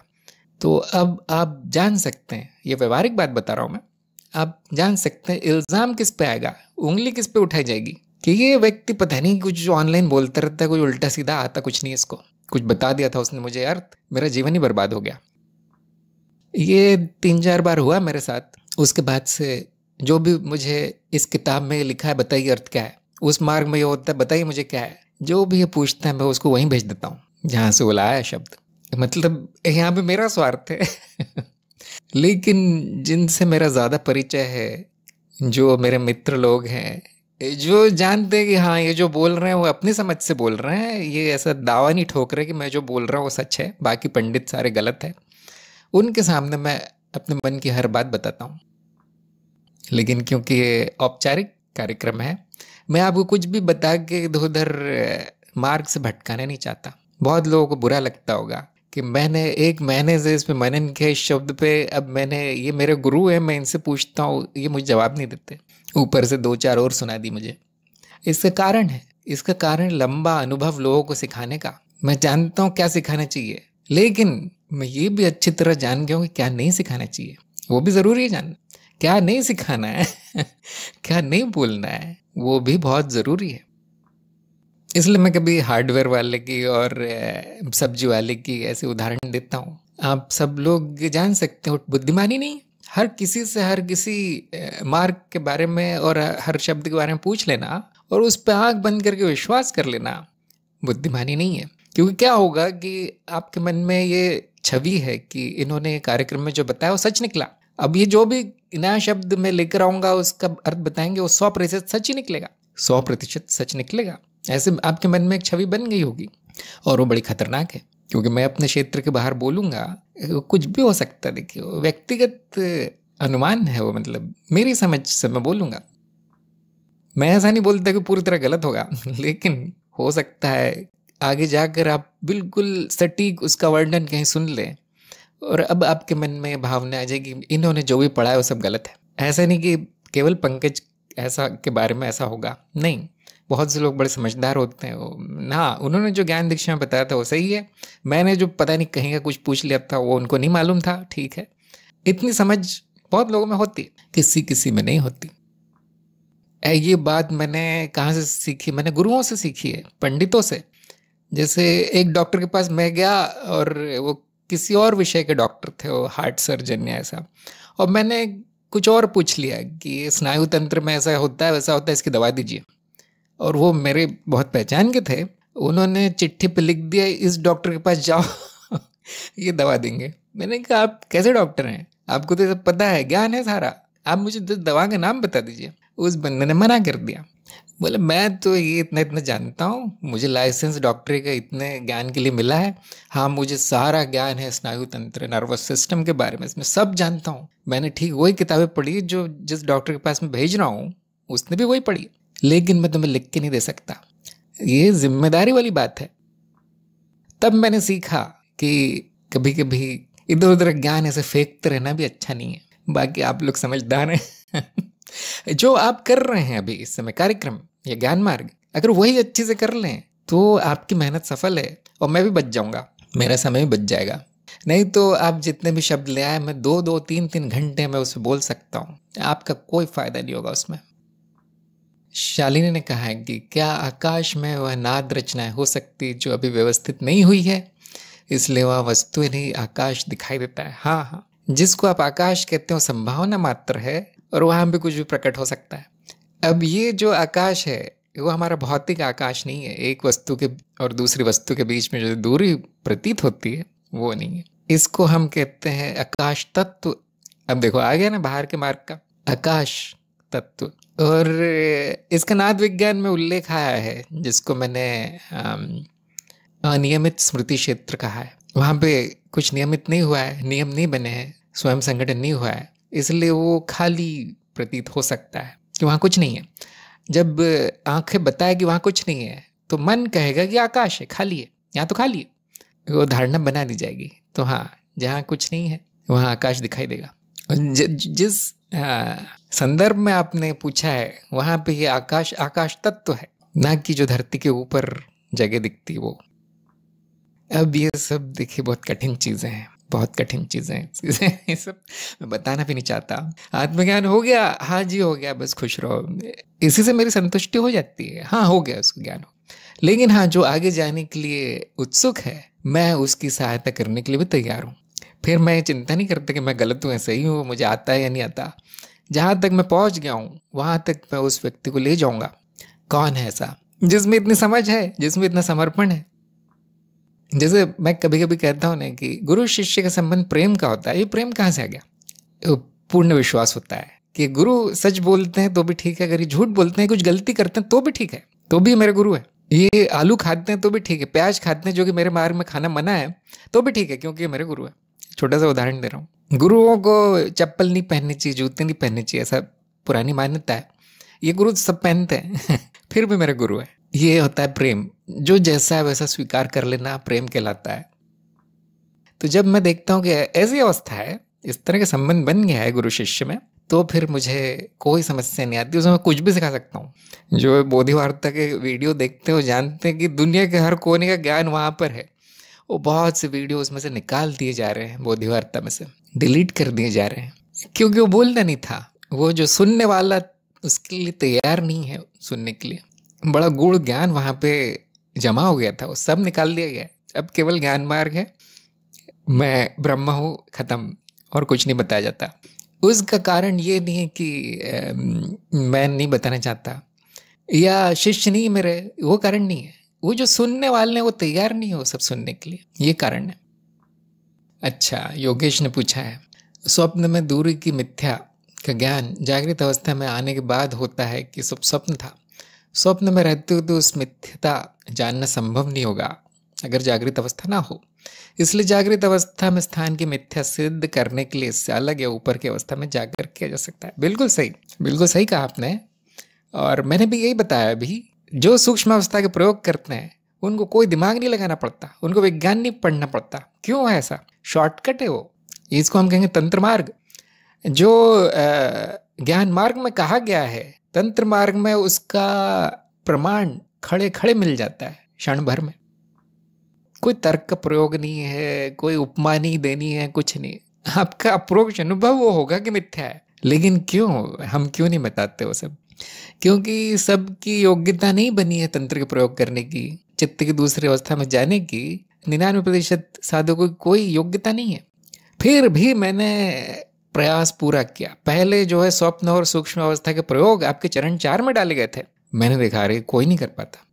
फिर वो तंत्र बोधि में डाल दिए गए हैं, गए नहीं है, छोड़ा नहीं है, मैंने उम्मीद नहीं छोड़ी है। आपको वो प्रयोग भी करवाए जाएंगे अगर आपकी इच्छा है तो साधक वो है जिसमें न केवल योग्यता होती है प्रमाण लेने की, अगर नहीं होती तो योग्यता बना लेता है। तंत्र का ये उपयोग है कि जो बताया गया है ज्ञान मार्ग में उसका प्रमाण तुरंत मिलता है। शरीर मैं नहीं हूं, शरीर मिथ्या है, ये आपको जागृत अवस्था में बहुत परेशानी हो जाएगी। ये शरीर ही देखा है आपने और कुछ नहीं देखा। सूक्ष्म अवस्था में 10 शरीर बन के खड़े हैं आपके, हर प्रकार का शरीर बन जाता है। अब आपको कितना तर्क देना पड़ेगा, अब आपको कितना गुरु से वाद विवाद करना पड़ेगा कि मैं शरीर नहीं हूँ समझने के लिए। एक क्षण 10 सेकंड का अनुभव काफ़ी है, जिसको हिंदी में कहते हैं ना, दूध का दूध और पानी का पानी हो जाता है। आप कभी नहीं पूछेंगे जिंदगी में कि शरीर मिथ्या है या नहीं, कभी नहीं। लेकिन वो योग्यता कितने लोगों में है? बहुत कम। इसलिए हमें थोड़ा साधारण साधनों का प्रयोग करना पड़ता है जिससे भी ज्ञान होगा। लेकिन फिर बुद्धि बहुत तेज होनी चाहिए, कम से कम बौद्धिक योग्यता बहुत तेज होनी चाहिए कि मैं बोलूं कि शरीर तुम नहीं होगे, वो परिवर्तनशील अनुभव है और आप वहीं पकड़ ले, आपके लिए वो सत्य हो जाए बात। कुछ ना कुछ तो योग्यता होनी चाहिए। बौद्धिक योग्यता भी सिद्धि है, बहुत बड़ी सिद्धि है। बुद्धि मनुष्य के पास है केवल पृथ्वी पर। कुछ न कुछ योग्यताएं होनी चाहिए तो प्रमाण मिलता है। तब तक जब आप सपने से काम चलाइए, वो भी बहुत अच्छी अवस्था है प्रमाण लेने के लिए, परंतु इतनी संतुष्टि नहीं होती, क्योंकि सपना पक्का पता है आपको कि वो चित्त निर्मित मिथ्या है, वहाँ स्थान हो, समय हो, शरीर हो। लेकिन जागृति के बारे में आपको पता नहीं, जागृति सत्य ही लगती है। तो कभी कभी ऐसा होता है कि साधक में वो योग्यता नहीं है, उसको सत्य ही लगता है, तो हम कहते हैं छोड़ दो। वैसे भी वो अद्वैत में जाके कोई सत्य असत्य भेद नहीं रहता, तो आनंद में रहो। द्वैत तक ही है सत्य असत्य का भेद, परिवर्तनशीलता का मानदंड द्वैत तक ही लागू है, उसके बाद नहीं है। उसके बाद कुछ नहीं जाना जाएगा। स्थान क्या है, माया क्या है, समय क्या है, वैज्ञानिक जो कहते हो क्या है सब बेकार है, वो सब बेकार है। वहाँ आनंद है, वहाँ शांति है। और अक्सर साधक की इच्छा इतनी होती कि मैं अंतिम तक पहुँच जाऊँ, आनंद शांति तक पहुँच जाऊँ, सहज समाधि तक पहुँच जाऊँ या साक्षी भाव तक पहुँच जाऊँ। उसके ऊपर साधक को जानने की खास इच्छा नहीं होती कि माया में क्या जलेबी बनी है माया की, मुझे बताओ, सीधी करके बताओ। शायद ही किसी की इतनी, क्योंकि उसमें कई जन्म लग सकते हैं, जीवन काल लग सकता है पूरा का पूरा। लेकिन जो उसके लिए बना है उसके लिए बहुत मनोरंजक, बहुत रसपूर्ण मार्ग है तंत्र मार्ग। एक के बाद एक माया के रहस्य खुलते हैं, प्रमाण मिलते जाते हैं। बहुत से लोगों ने आपत्ति उठाई थी कि आप ज्ञान पढ़ाते हैं, तंत्र पढ़ाते हैं। मैंने कहा देखो, मैं वो पढ़ाता हूँ जो आपके लिए ज़रूरी है, जो आपकी प्रगति के लिए ज़रूरी है। वैदिक युग में तंत्र और ज्ञान में कोई भेद नहीं था, वो ज्ञान कांड कर्म कांड सब बराबर था उस समय। बाद में किया गया हो, जैसे जैसे कलयुग में मनुष्य की योग्यताएं कम होने लगी, कुछ लोगों ने देखा, गुरुजनों ने, इनको ये नहीं जमेगा, उनको वो नहीं जमेगा, तो उन्होंने फिर वो सीमित कर दिया उसको। तो मैंने उसको वापस जोड़ दिया जो टूट गया था। लेकिन हाँ, कुछ लोगों को बिल्कुल नहीं समझ में आया कि मैं जो करता हूँ क्यों करता हूँ। सब आपकी प्रगति के लिए, जो मुझे ठीक लगता है वो हम सिखाते हैं। अच्छा, पंकज ने कहा है कि मैं उन शब्दों का अर्थ सुना हूँ लेकिन मुझे संतुष्टि नहीं हुई, मुझे सिर्फ आपकी बातों पर भरोसा था, इसलिए मैं आपसे पूछता हूँ। कोई बात नहीं, देखिए कितने शब्द हैं, कितने मार्ग हैं। मैं तो अपना भी आपको बता सकता हूँ, अपना मामला बता सकता हूँ। मुझे भी अधिकतर जगह संतुष्टि नहीं हुई। फिर मैंने एक तरीका अपनाया कि इस जन्म का मेरा उद्देश्य क्या है, जिसको हम प्रारब्ध कहते हैं, किसके लिए जन्म हुआ है, वो अलग कर लिया। और उतना जानने के लिए, वो लक्ष्य पूरा करने के लिए जो जानना था, जो शब्द चाहिए थे, मैंने उसी पर केवल अनुसंधान किया, उसी की खोज की मैंने, तो वो काम हो पाया। नहीं तो इतना कुछ है कि आप ऐसे भागते रहेंगे, संतुष्टि नहीं होगी। तो आप मुझसे ज़रूर पूछिए, और मैं भरोसा दिलाता हूँ कि मैं बहुत गलत नहीं बताऊँगा। अगर पूरी तरह मैं नहीं जानता तो मैं सीधे सीधे बोल देता हूँ, नहीं ये सब तो मैं नहीं जानता आप इस गुरु के पास जाइए। होता है कभी कभी मैं किसी दिन कुछ अच्छे मूड में, अच्छे भाव में होता हूँ तो मैं अपनी बातें बता देता हूँ, अपनी निजी विचार उस पर बता देता हूँ, और वो बहुत बुरे नहीं होते, सब अच्छा ही होता है। लेकिन कोई ना कोई उसको, हो सकता है कि किसी सुनने वाले के लिए, किसी शिष्य के लिए या आम जनता के लिए जो वीडियो आदि सुनते हैं, उनके लिए वो हानिकारक हो, ऐसा हो सकता है। इसलिए ऊपर से आदेश आ गया कि तुम्हें हाँ ये सब सिखाने के लिए नहीं बोला था हमने, जो तुम इधर उधर की फेंकते रहते हो। मेरे गुरु ने मुझे बोल दिया, तो इसीलिए सोच समझ के बोलता हूँ। लेकिन हाँ, किसी को कोई शब्द जानना है पूछिए, पहले तो मैं वही बताऊंगा रटा रटाया जवाब, और कभी कभी मैं अपनी बात बता दूंगा, मेरी जो समझ है, लेकिन बस उसको पूरी तरह सच नहीं मानना है। आप भरोसा इस प्रकार कर सकते हैं मेरी बात पे कि इन्होंने जो बोला है, ये जो जानते हैं, इनका जो अनुभव है, उसके आधार पर बोला होगा, और वो गलत भी हो सकता है, इतना भरोसा किया जा सकता है। हाँ, अगर ऐसी भावना आ गई किसी के मन में कि ये जो भी बताते हैं वो सब गलत ही होगा, ये मुझे भटकाने के लिए बोलते हैं सारी बातें, इनके मन में मेरा कोई भला नहीं है, अगर इस प्रकार की नकारात्मक भावना आ गई तो उस व्यक्ति का बहुत समय नष्ट होगा। मैं ये नहीं कहता प्रगति नहीं होगी, जो प्रगति होनी थी वो नहीं होगी। फिर कम से कम जो मुझे पूरी तरह अच्छे से पता है, जो ज्ञान स्थापित है परंपरा में भी उसका वही अर्थ है, अगर वो जान लेगा तो कम से कम थोड़ी प्रगति तो हो जाएगी। इसलिए गुरु शिष्य के संबंध में 2-3 पड़ाव आते हैं। शुरू में मैं जानता हूँ किसी को भरोसा नहीं होता, वो गुरु कहते हैं आप गुरु हैं, वो देखते हैं कि ये बातें बोल रहे हैं बहुत सारी तो गुरु होंगे, लेकिन उनके मन में ये नहीं होता कि हाँ ये आज से ये जो बोलेंगे वही सही है। ऐसा नहीं, ऐसा एक बार में नहीं होता किसी का भरोसा। तो धीरे धीरे होता है, देखिए ये संबंध धीरे धीरे प्रगाढ़ होता है। फिर गुरु की अच्छाइयाँ सामने आती है, गुरु की बुराइयाँ सामने आती है, गुरु जो सच बताते हैं वो सामने आता है, गुरु जो गलत बताते हैं वो सामने आता है। ऐसे धीरे धीरे विश्वास जमता है। हम तो सारा ऑनलाइन कर रहे हैं, इस पर विश्वास करने का कोई मुझे नहीं लगता कि इतना संभावना है विश्वास की गुरु पर। तो फिर हम क्यों कर रहे हैं? क्योंकि ज्ञान मार्ग में गुरु पर विश्वास होना जरूरी नहीं है, अप्रोक्ष अनुभव और तर्क हो जाएगा ज्ञान, है ना। इसीलिए हमें ये ऑनलाइन करने की अनुमति मिली है, क्योंकि मैं आपको आपका ही अनुभव दिखाता हूँ। मुझ पे आपको भरोसा नहीं करना है।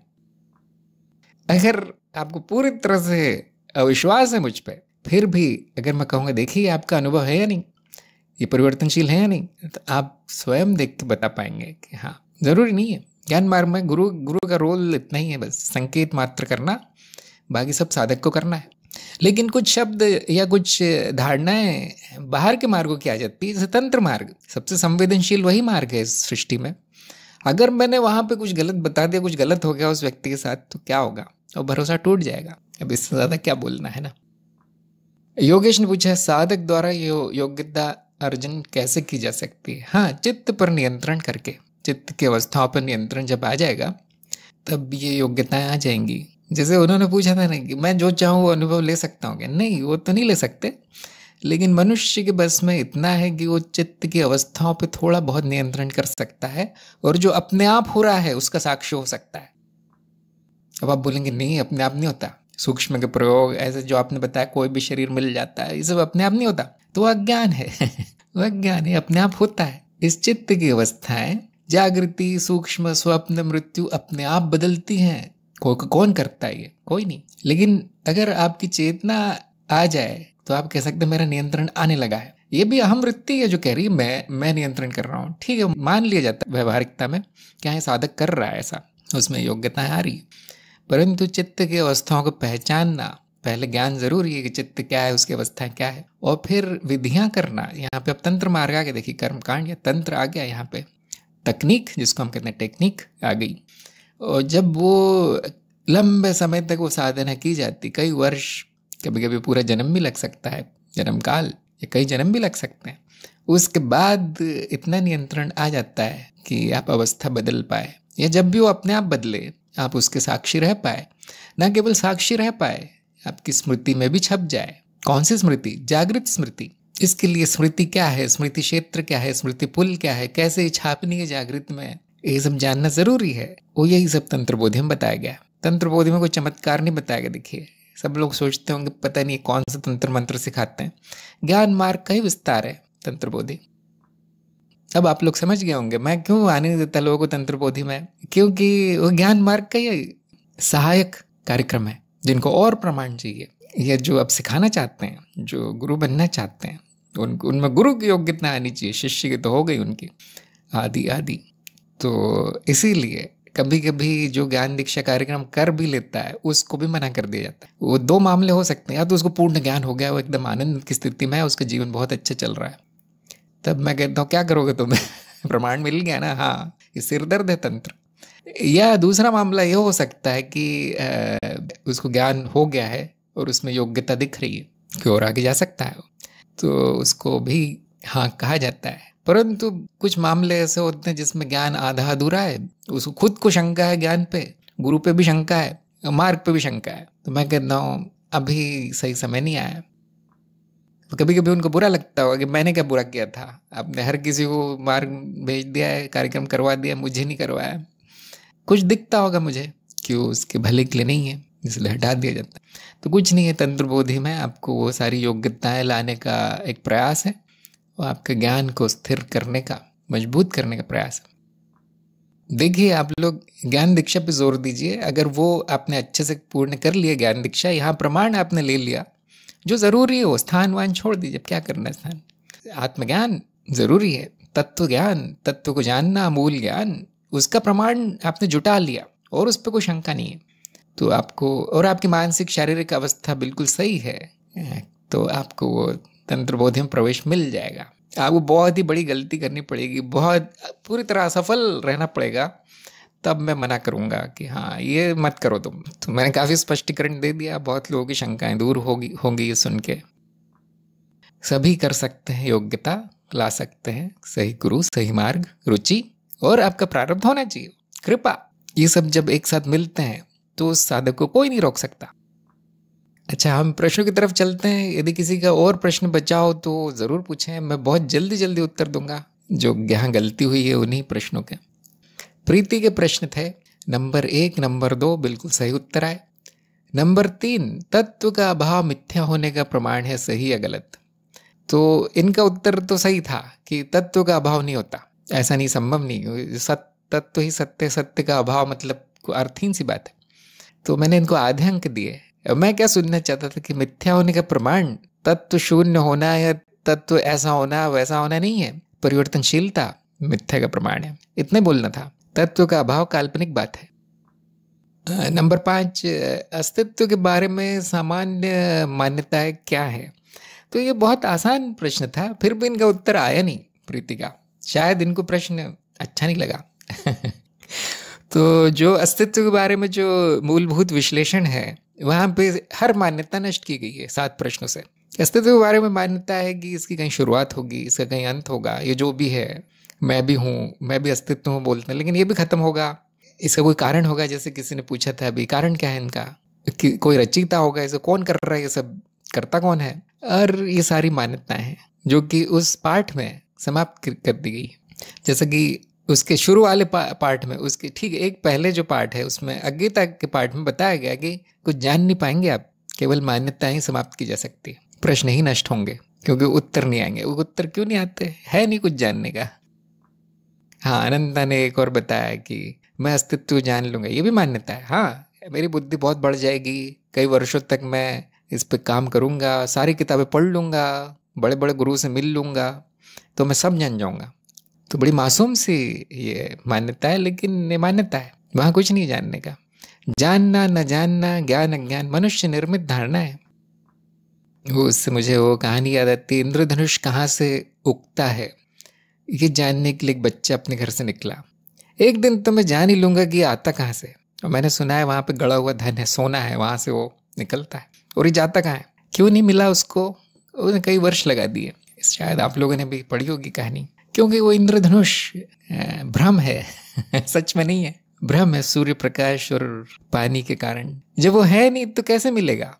जब अस्तित्व में कुछ है नहीं तो क्या जानेंगे आप, क्या है क्या है? अभी भी बुद्धि पूछती रहेगी, क्यों? क्योंकि उसको वही आदत है कि एक दिन तो मुझे कुछ मिल जाएगा।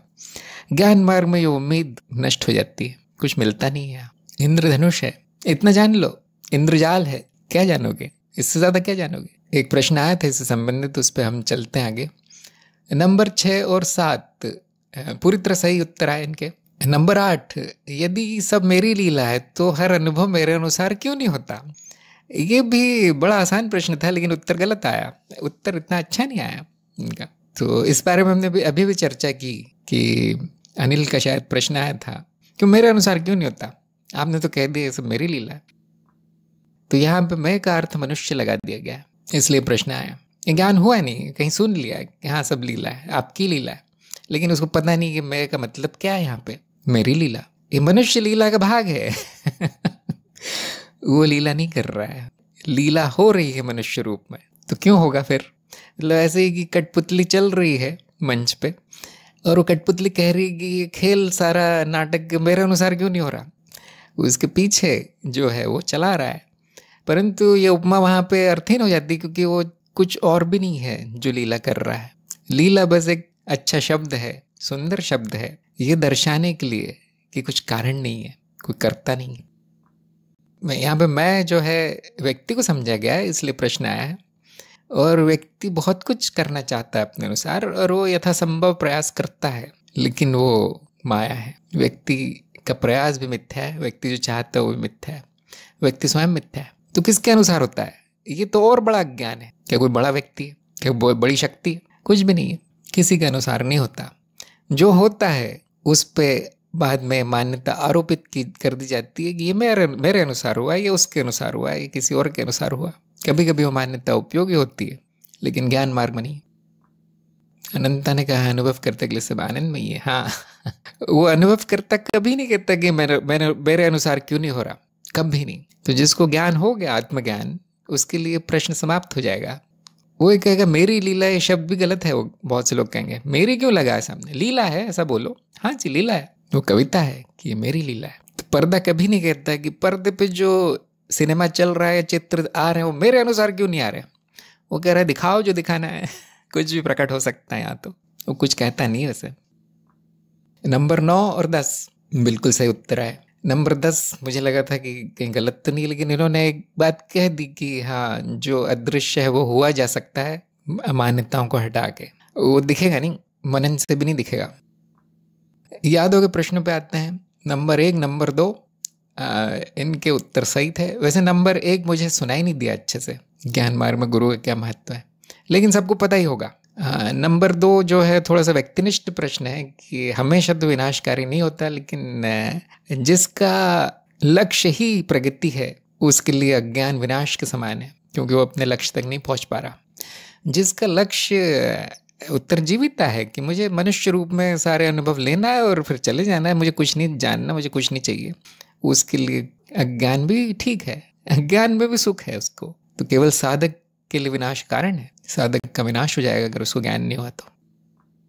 नंबर 3 तर्क के बिना अप्रोक्ष अनुभव अज्ञान का कारण है, सही या गलत? तो वैसे इनका उत्तर बिल्कुल सही आया और इनको आधे अंक मिले, क्योंकि इन्होंने कहा कि हाँ तर्क अप्रोक्ष अनुभव के साथ होना चाहिए तभी ज्ञान होगा। और ये बात आप ज्ञान की परिभाषा से सीधे ला सकते हैं। ज्ञान की परिभाषा है कि अनुभवों की तार्किक छाप जो स्मृति पे पड़ती है, तार्किक संबंध। तो देखिए तार्किक शब्द आ गया, अगर वो वही संबंध स्मृति में छपे परंतु अतार्किक हो, जैसे कि अभी कमेंट्री और क्रिकेट की हमने बात की थी, बड़ा अतार्किक सा है वो कि जो मैं बोल रहा हूँ वही खेल रहे हैं लोग, बड़ी समस्या है तो, है ना।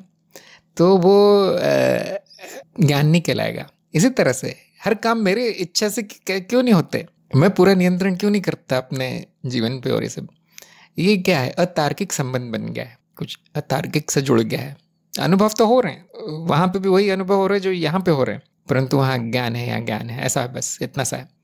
अप्रोक्ष अनुभव को तर्क के तराजू में तोल कर ज्ञान होता है, प्रमाण मिलता है। हम कहते हैं ज्ञान होना, प्रमाण होना, प्रमाण मिलना, दोनों जरूरी है।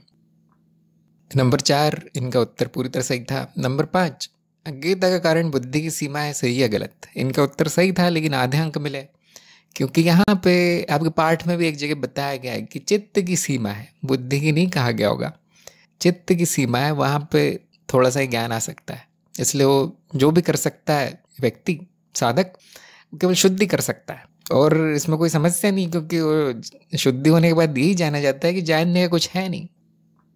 बुद्धि की सीमा है, परंतु वो सही कारण नहीं है अज्ञता का।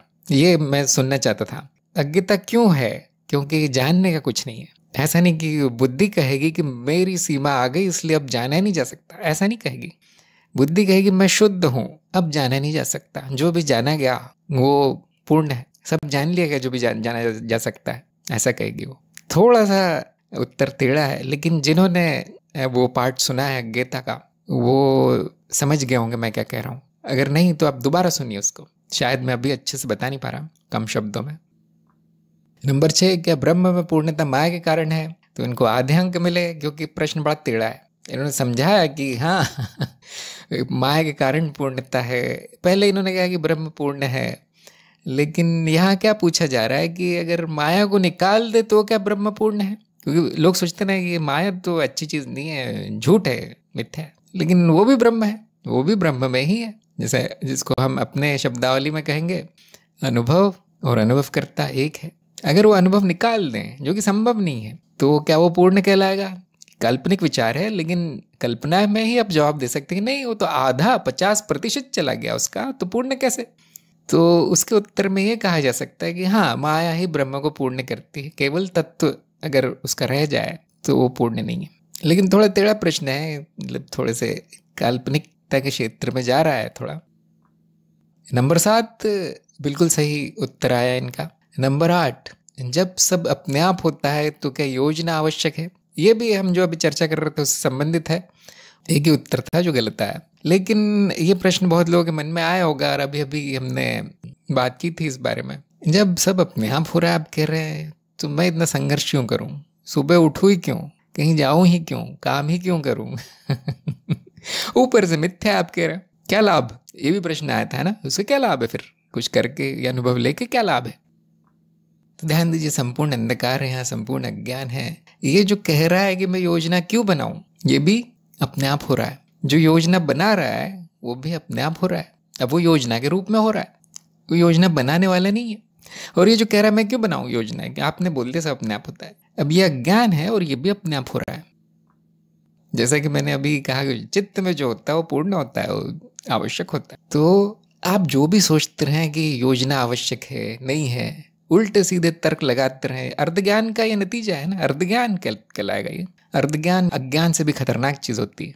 आधा ज्ञान, कहीं से सुन लिया है कि सब अपने आप होता है, अब मनन शुरू है और मनन ऐसा हो रहा है, मनुष्य कितनी भी योजना बना ले या कितना भी सोच ले कि क्यों करूँ ये, क्योंकि अपने आप ही हो रहा है, वो सब अपने आप हो रहा है। ये सारे विचार, ये सारे तर्क वितर्क अपने आप चल रहे हैं। तो जो सोच लेता है कि योजना अनावश्यक है, कुछ नहीं करते हैं, मुझे कहाँ जाना है, क्या करना है जीवन में, किससे शादी करनी है, कौन से मार्ग में जाना है, कौन से गुरु से मिलना है, ये क्यों मैं सोचूं बैठकर? योजना है ना, योजनाबद्ध चलते हैं लोग। वैसे वो कह रहा है मैं नहीं चलूंगा, उसका कोई परिणाम नहीं आएगा फिर। अब योजना क्या बनी है यहाँ पे कि मैं कुछ नहीं करूंगा, ये योजना बनी है। और आप लोग जानते हैं व्यवहारिकता में उसका कोई परिणाम नहीं आता, अच्छा नहीं आता परिणाम। जैसे कि कर्म का सिद्धांत है कि कर्म ना करना भी कर्म है, तो योजना ना बनाना भी योजना है। अब ये योजना है इसकी, अब कुछ नहीं करना मुझे इस जीवन में, अब फिर बिल्कुल वो परिणाम आएगा जो आता है, जो इस मशीन में छपा है वैसा आएगा। तो अगर अपने आप होता है तो योजना बनाना भी अपने आप होगा, उसके परिणाम अच्छे बुरे वैसे अच्छे आएंगे, अपने आप आएंगे। वो अगर नहीं बनाता, कोई ऐसे ही रहना चाहता है, तो भी कोई बड़ी बात नहीं है, वो भी अपने आप ही हो रहा है, उसके परिणाम भी अपने आप ही आएंगे। तो मुझे उम्मीद है उत्तर समझ में आ गया होगा, क्योंकि यहाँ योजना बनाने वाला भी नहीं है और योजना अनावश्यक है ये कह के बैठने वाला भी नहीं है, सब विचार मात्र हैं। नंबर 9, यदि सभी अनुभव मिथ्या है तो उनका क्या लाभ? इन्होंने प्रयास किया था इसलिए मैंने उनको आधे अंक दिए। तो उन्होंने ये कहा कि अनुभव का लाभ ये है कि मैं सत्य जान जाता हूँ। बिल्कुल सही बात है वैसे, कि जब तक आप मिथ्या क्या है नहीं जानेंगे, सत्य कैसे जानेंगे? तो ये प्रश्न क्यों आया, इसके पीछे ये कारण नहीं है, ये उस साधक की ये मंशा नहीं है कि मैं सत्य नहीं जान पाऊंगा या ये सब। यहाँ पे थोड़ी व्यवहारिक बात है, अर्धज्ञान वाली बात है कि जैसे कोई वस्तु आप नकली खरीद लेते हैं, नकली वस्तु खरीदते हैं, वो 2 दिन में टूट जाती है, अंदर कुछ नहीं निकलता उसके, नकली है वो, जैसे प्लास्टिक का फूल, उसमें कोई खुशबू नहीं है। तो व्यक्ति क्या कहेगा, ये तो मिथ्या है, तो नकली, इसे कोई लाभ नहीं है, क्यों ले लिया ये? और जब कोई किसी को बताए कि देखिए सभी अनुभव मिथ्या है, तो क्या कहेगा, फिर छोड़ो, फिर इसे क्या लाभ है, अरे तुम्हारा जीवन मिथ्या है, तो बच जाओ, मर जाओ। क्यों? सांसारिक बुद्धि का प्रयोग हो रहा है यहाँ। सांसारिक बुद्धि क्या कहती है, अगर कुछ उपयोगी है तो वो सच है, खासतौर से जीवन के लिए अगर वो उपयोगी है तो पूरी तरह सच है। ये सांसारिकता का मानदंड है, वह उत्तरजीविता का मानदंड है। जब बताया जाए कि संपूर्ण जीवन मिथ्या है, तो इस मानदंड वाला व्यक्ति क्या कहेगा, फिर तो बेकार है, दूसरा कुछ लेकर आओ। कहाँ मिलेगा सत्य अनुभव, कहाँ मिलेगा? शुद्ध देसी घी जैसा असली अनुभव मुझे चाहिए, तब कुछ फायदा है, तब लाभ है उसका। देखिए, इस प्रकार की सोच इस प्रश्न के पीछे है। तो जब भी प्रश्न आता है, आप लोगों को ये जानने का प्रयास करना चाहिए कि वो आया क्यों, क्या सोचकर वो बोल रहा है व्यक्ति, प्रश्न करने वाला। अब लोग सोचते होंगे प्रश्न आते कहाँ से, आप ही लोगों से आते हैं सारे प्रश्न। कभी कभी मुझे ऐसे लोग मिलते हैं जो इस तरह के प्रश्न करते हैं और वो मुझे याद रह जाते हैं, वो परीक्षा में आ जाते हैं, कभी कभी ये जांचने काम आते हैं कि ज्ञान हुआ या नहीं। तो देखिए, साधक ही सोचेगा कि अनुभव है, उनका लाभ सत्य जानने में, ये साधक की सोच है। लेकिन आम व्यक्ति ऐसा नहीं सोचेगा, वो लाभ चाहता है और उसको बता दिया जाए कि ये मिथ्या है, तुम जो खाना खा रहे हो मिथ्या है, तो फिर ये नहीं खाऊंगा मैं, असली खाना लेकर आओ, जो सत्य है वो खाना दो, ऐसा बोलेगा। तो अब इसका उत्तर कैसे दें? इसका उत्तर ऐसा आ सकता था कि सभी अनुभव मिथ्या है और उनका लाभ भी मिथ्या है और उनकी हानि भी मिथ्या है। हाँ, अनंत ने कहा शुद्ध अनुभव ऐसा कुछ होता नहीं है शुद्ध भी मिथ्या है, अशुद्ध भी मिथ्या है। तो यहाँ लाभ हानि का जो प्रश्न है वो नष्ट हो जाता है। या अब एक और वाक्य कह सकते थे कि उसका न लाभ है न हानि, अनुभव है, फिर उस पर आरोपित है कि ये लाभदायी है, ये हानिकारक है, और वो आरोप किस आधार पे? आरोप का अर्थ ये न लगा ले कोई गुनाह किया है। आरोप का मतलब रोप करने से, पेड़ हम पौधा रोप करते हैं ना, आरोप, तो उस पर आरोपित है। ज्ञान मार्ग की भाषा ये कि जो शुद्ध है पहले से, अनुभव मात्र है, उस पर फिर वो लाभदायी अनुभव और हानिकारक अनुभव और उपयोगी अनुभव, अनुपयोगी अनुभव, सदुपयोग, दुरुपयोग, ये सारी धारणा उस पर आरोपित है। हाँ, निशिगंधा ने कहा मिथ्या में मिथ्या आवश्यक जीने के लिए। हाँ, ये तीसरा उत्तर आ सकता था कि वो अनुभव मिथ्या है या नहीं, ये सब छोड़ दो, आपके पास अनुभव के अलावा है ही क्या? क्या सत्य का लाभ है? ये अनुभव करता जो सब देख रहा है, क्या उसका कोई लाभ है आपके जीवन में? लोग कहें नहीं, पूरी तरह बेकार है, सत्य का कोई लाभ नहीं है माया में, माया का ही लाभ है। अब लाभ उठाइए, ये जो भी अनुभव मिल गया है, हो रहा है, ये मनुष्य का कर्तव्य है उसका लाभ उठाए। क्या लाभ उठाऊं? या मुक्त है, स्वतंत्र है तय करने के लिए। साधक क्या लाभ उठाता है? सत्य को जानने के लिए काम आता है। अनुभव नहीं होगा तो ज्ञान नहीं होगा, उसमें आत्मज्ञान भी शामिल। तो इस प्रकार से 2-3 उत्तर आ सकते थे इस प्रश्न के, और मुझे लगता है उत्तर सबको पता है, लेकिन ये प्रश्न क्यों आया है, किस अज्ञान से आया है, वो जानना ज़्यादा ज़रूरी है शायद। इस प्रश्न में क्यों पूछा जा रहा है, उसकी शंका क्या है पूछने वाले की, ये जानना ज़्यादा ज़रूरी है। नंबर 10 बिल्कुल सही उत्तर आया। मनन कब विफल हो जाता है, इन्होंने बताया, और गुरु सत्संग आदि की बात की। हाँ, लेकिन एक छोटा सा उत्तर आ सकता था कि बिना पूर्ण श्रवण की अगर आप मनन करने लगे तो विफल होगा। और इस प्रकार के प्रश्न आएंगे जो ऊपर लिखे गए कि सब तो अनुभव मिथ्या, इन्होंने बता दिया, अब लाभ क्या है, सब अपने आप होता है तो योजना क्यों बनाओ। ये क्या है? आधा अधूरा श्रवण है, पूरा सुनता तो इस तरह के प्रश्न नहीं करता कभी, तो मनन विफल कहला जाएगा, कुछ और ही उसका नतीजा निकला है। अब आप सब लोग समझ गए होंगे कि आपको सब कुछ पहले क्यों सुनाया जाता है। सब कुछ तो नहीं, जो काम का है वो सुना दिया जाता है आपको चरण 2 में, तब तक आपको बोलने भी नहीं दिया जाता, पूछने भी नहीं दिया जाता, अनुशासित चलाया जाता है कि नहीं लिख के रखो तुम्हारे प्रश्न। क्योंकि जो एक पार्ट सुन के प्रश्न शुरू कर देता है उसने क्या मनन किया होगा। जो पार्ट नंबर 15 पे है और वो ब्रह्म ज्ञान वाले प्रश्न आने लगते हैं उसके, और क्या मनन करेगा उस पर। इसलिए चरण 3 मनन है। तो जब तक मैं नहीं कहता मनन भी नहीं करना है, तो क्या होगा, समय नष्ट होगा, इस तरह की कुछ अजीब सी चीज़ें होंगी, उसमें विफल होगा वो। इसलिए श्रवण पहले, फिर मनन। अगर आपको सुनने में चूक हुई है, अगर कुछ सुनाया नहीं गया, गुरु से गलती हो गई, उसने नहीं बताया 1-2 चीज़ें, तो वो सत्संग कि मेरी शंका बच्ची, आपने तो ये तो बताया नहीं। लेकिन इस प्रकार के प्रश्न नहीं आएंगे कि इनका क्या लाभ है, उनका क्या लाभ। अब थोड़े अच्छे प्रश्न आएंगे, अच्छे स्तर के प्रश्न आएंगे कि आपने बताया सभी अनुभव मिथ्या है, तो ये नहीं, वो शिष्य ये नहीं पूछेगा लाभ क्या है, वो पूछेगा प्रमाण क्या है ना। स्तर बढ़ जाएगा थोड़ा सा। अब मैं प्रमाण दूंगा, देखो परिवर्तनशील है ऐसे। उसके बाद और अगर मनन आगे बढ़ा उस व्यक्ति का, साधक का, तो और बड़े स्तर के प्रश्न आएंगे। जैसे उन्होंने पूछा था अभी कि स्थान का तो मुझे पता नहीं चलता, तो परिवर्तनशील नहीं है, उसका क्या प्रमाण है। देखिए स्तर कितना बढ़ गया, काफ़ी गहरा मनन चला गया यहाँ पे। अब वो उल जुलूल प्रश्न नहीं आ रहे कि मैं योजना बनाऊँ या मृत्यु के बाद अनुभव करता कहाँ जाता है। समझ से आया मतलब, है ना। श्रवण ही नहीं हुआ तो विफल हो जाएगा, ज्ञान नहीं होगा। इसलिए जो विधि बताई गई है, श्रवण मनन निध्यासन, वो व्यवस्थित रूप से, अनुशासित रूप से चलना जरूरी है। आप हजारों वीडियो देख लीजिए, आप हजारों किताबें पढ़ लीजिए, जो अव्यवस्थित चलता है उसको ज्ञान नहीं होता। ये साधक का गुण है, अनुशासन, समर्पण, मतलब गुरु जो बोल रहा है कि ऐसे ऐसे चलो, मान लेना हाथ जोड़ के।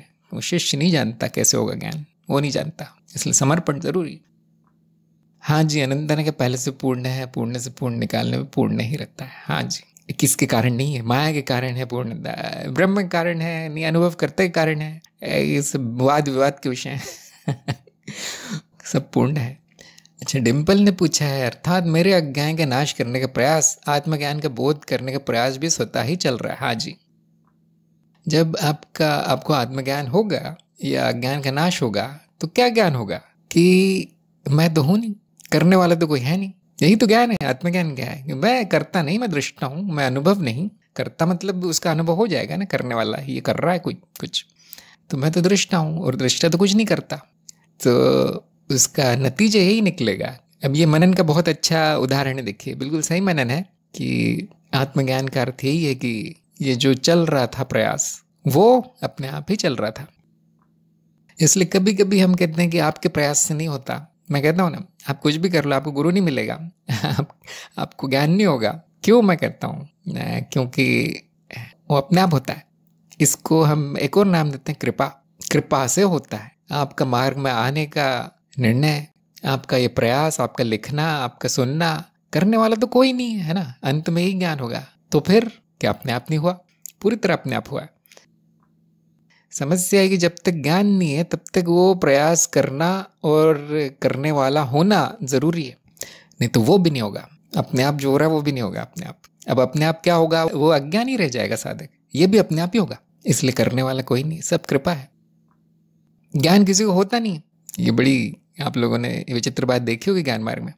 किसी को नहीं होता, क्योंकि जिसको होने वाला था ज्ञान वही नष्ट हो जाता है। अब आप लोग बोलेंगे ज्ञान तो होता है, ज्ञान भी नहीं होता, ज्ञान भी नहीं होता, अज्ञान नष्ट हो जाता है।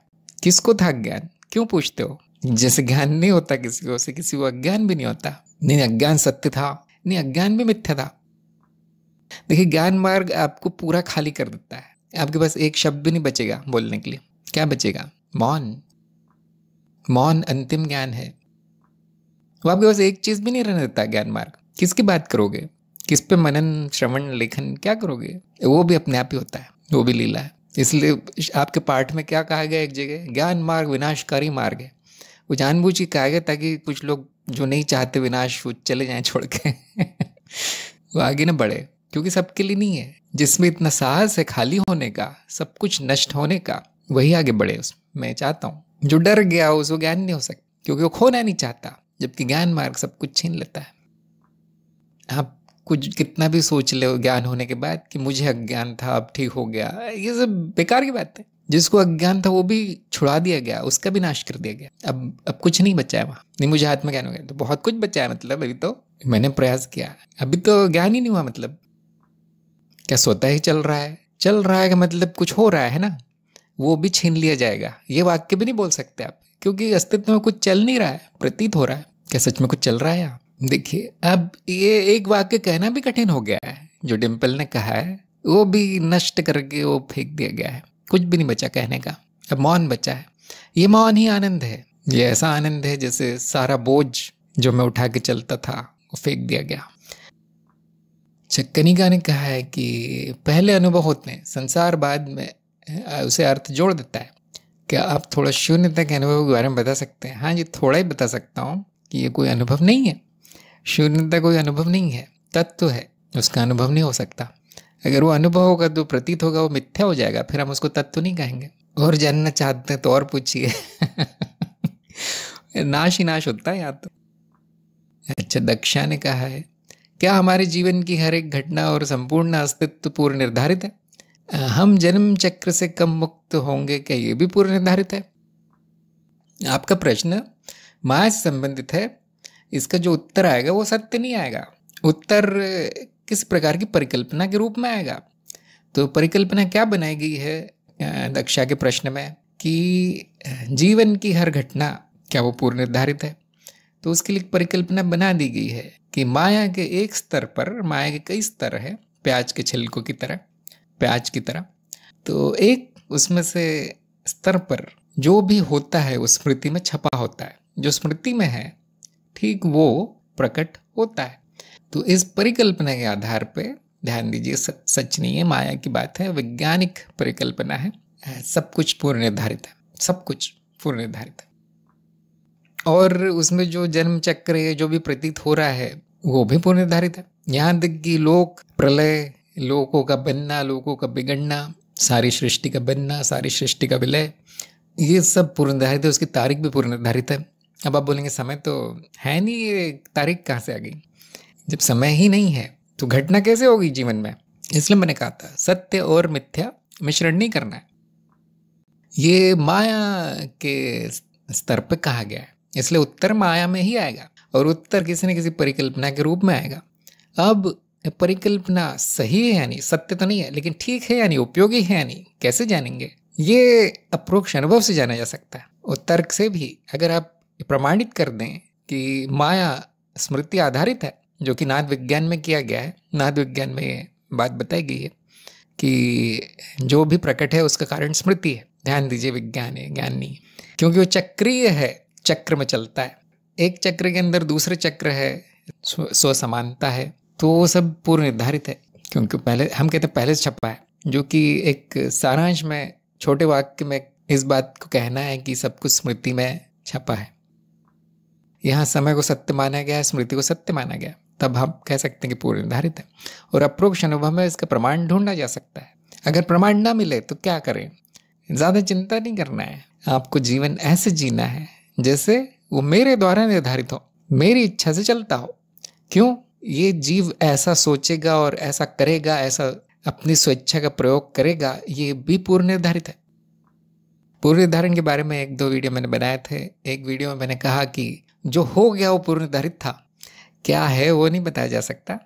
जो हो गया वो पूर्व निर्धारित था, और उसका प्रमाण बड़ी आसानी से मिल जाता है कि मैंने ये शिक्षा ली, फिर मैंने ये नौकरी की, तो आप देखेंगे हाँ, क्योंकि आपने वो शिक्षा ली इसलिए वो पूर्व निर्धारित हो गया था कि आप वही नौकरी करेंगे। आप कुछ व्यवसाय या कुछ और नहीं करेंगे, आप सड़क पे सब्जी नहीं बेचेंगे, क्योंकि आपने पढ़ाई लिखाई की, तो पूर्व निर्धारित हो गया।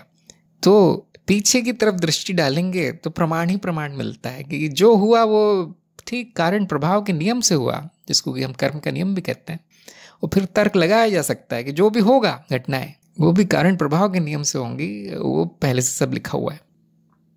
ये कब उपयोगी है? जब आपके पास, आपके जीवन में ऐसी घटना हो जाए जो आपको आश्चर्यचकित कर दे कि मैं जानता था कि ऐसा होगा, ये आपके मन में एक पूर्वाभास आ जाए और ठीक वैसा हो जाए, जो कि अक्सर तो नहीं लेकिन कई बार होता है कुछ लोगों के साथ, खासतौर से जिनकी आध्यात्मिक प्रगति अच्छी हो गई, उनको माया के थोड़े चेहरे दिखने लगते हैं। अभी तो वो पर्दे में पूरी तरह से, काले पर्दे के पीछे, थोड़ी प्रगति होने के बाद माया के थोड़े चेहरा दिखने लगता है, आंखें, नाक, होठ थोड़े दिखने लगते हैं।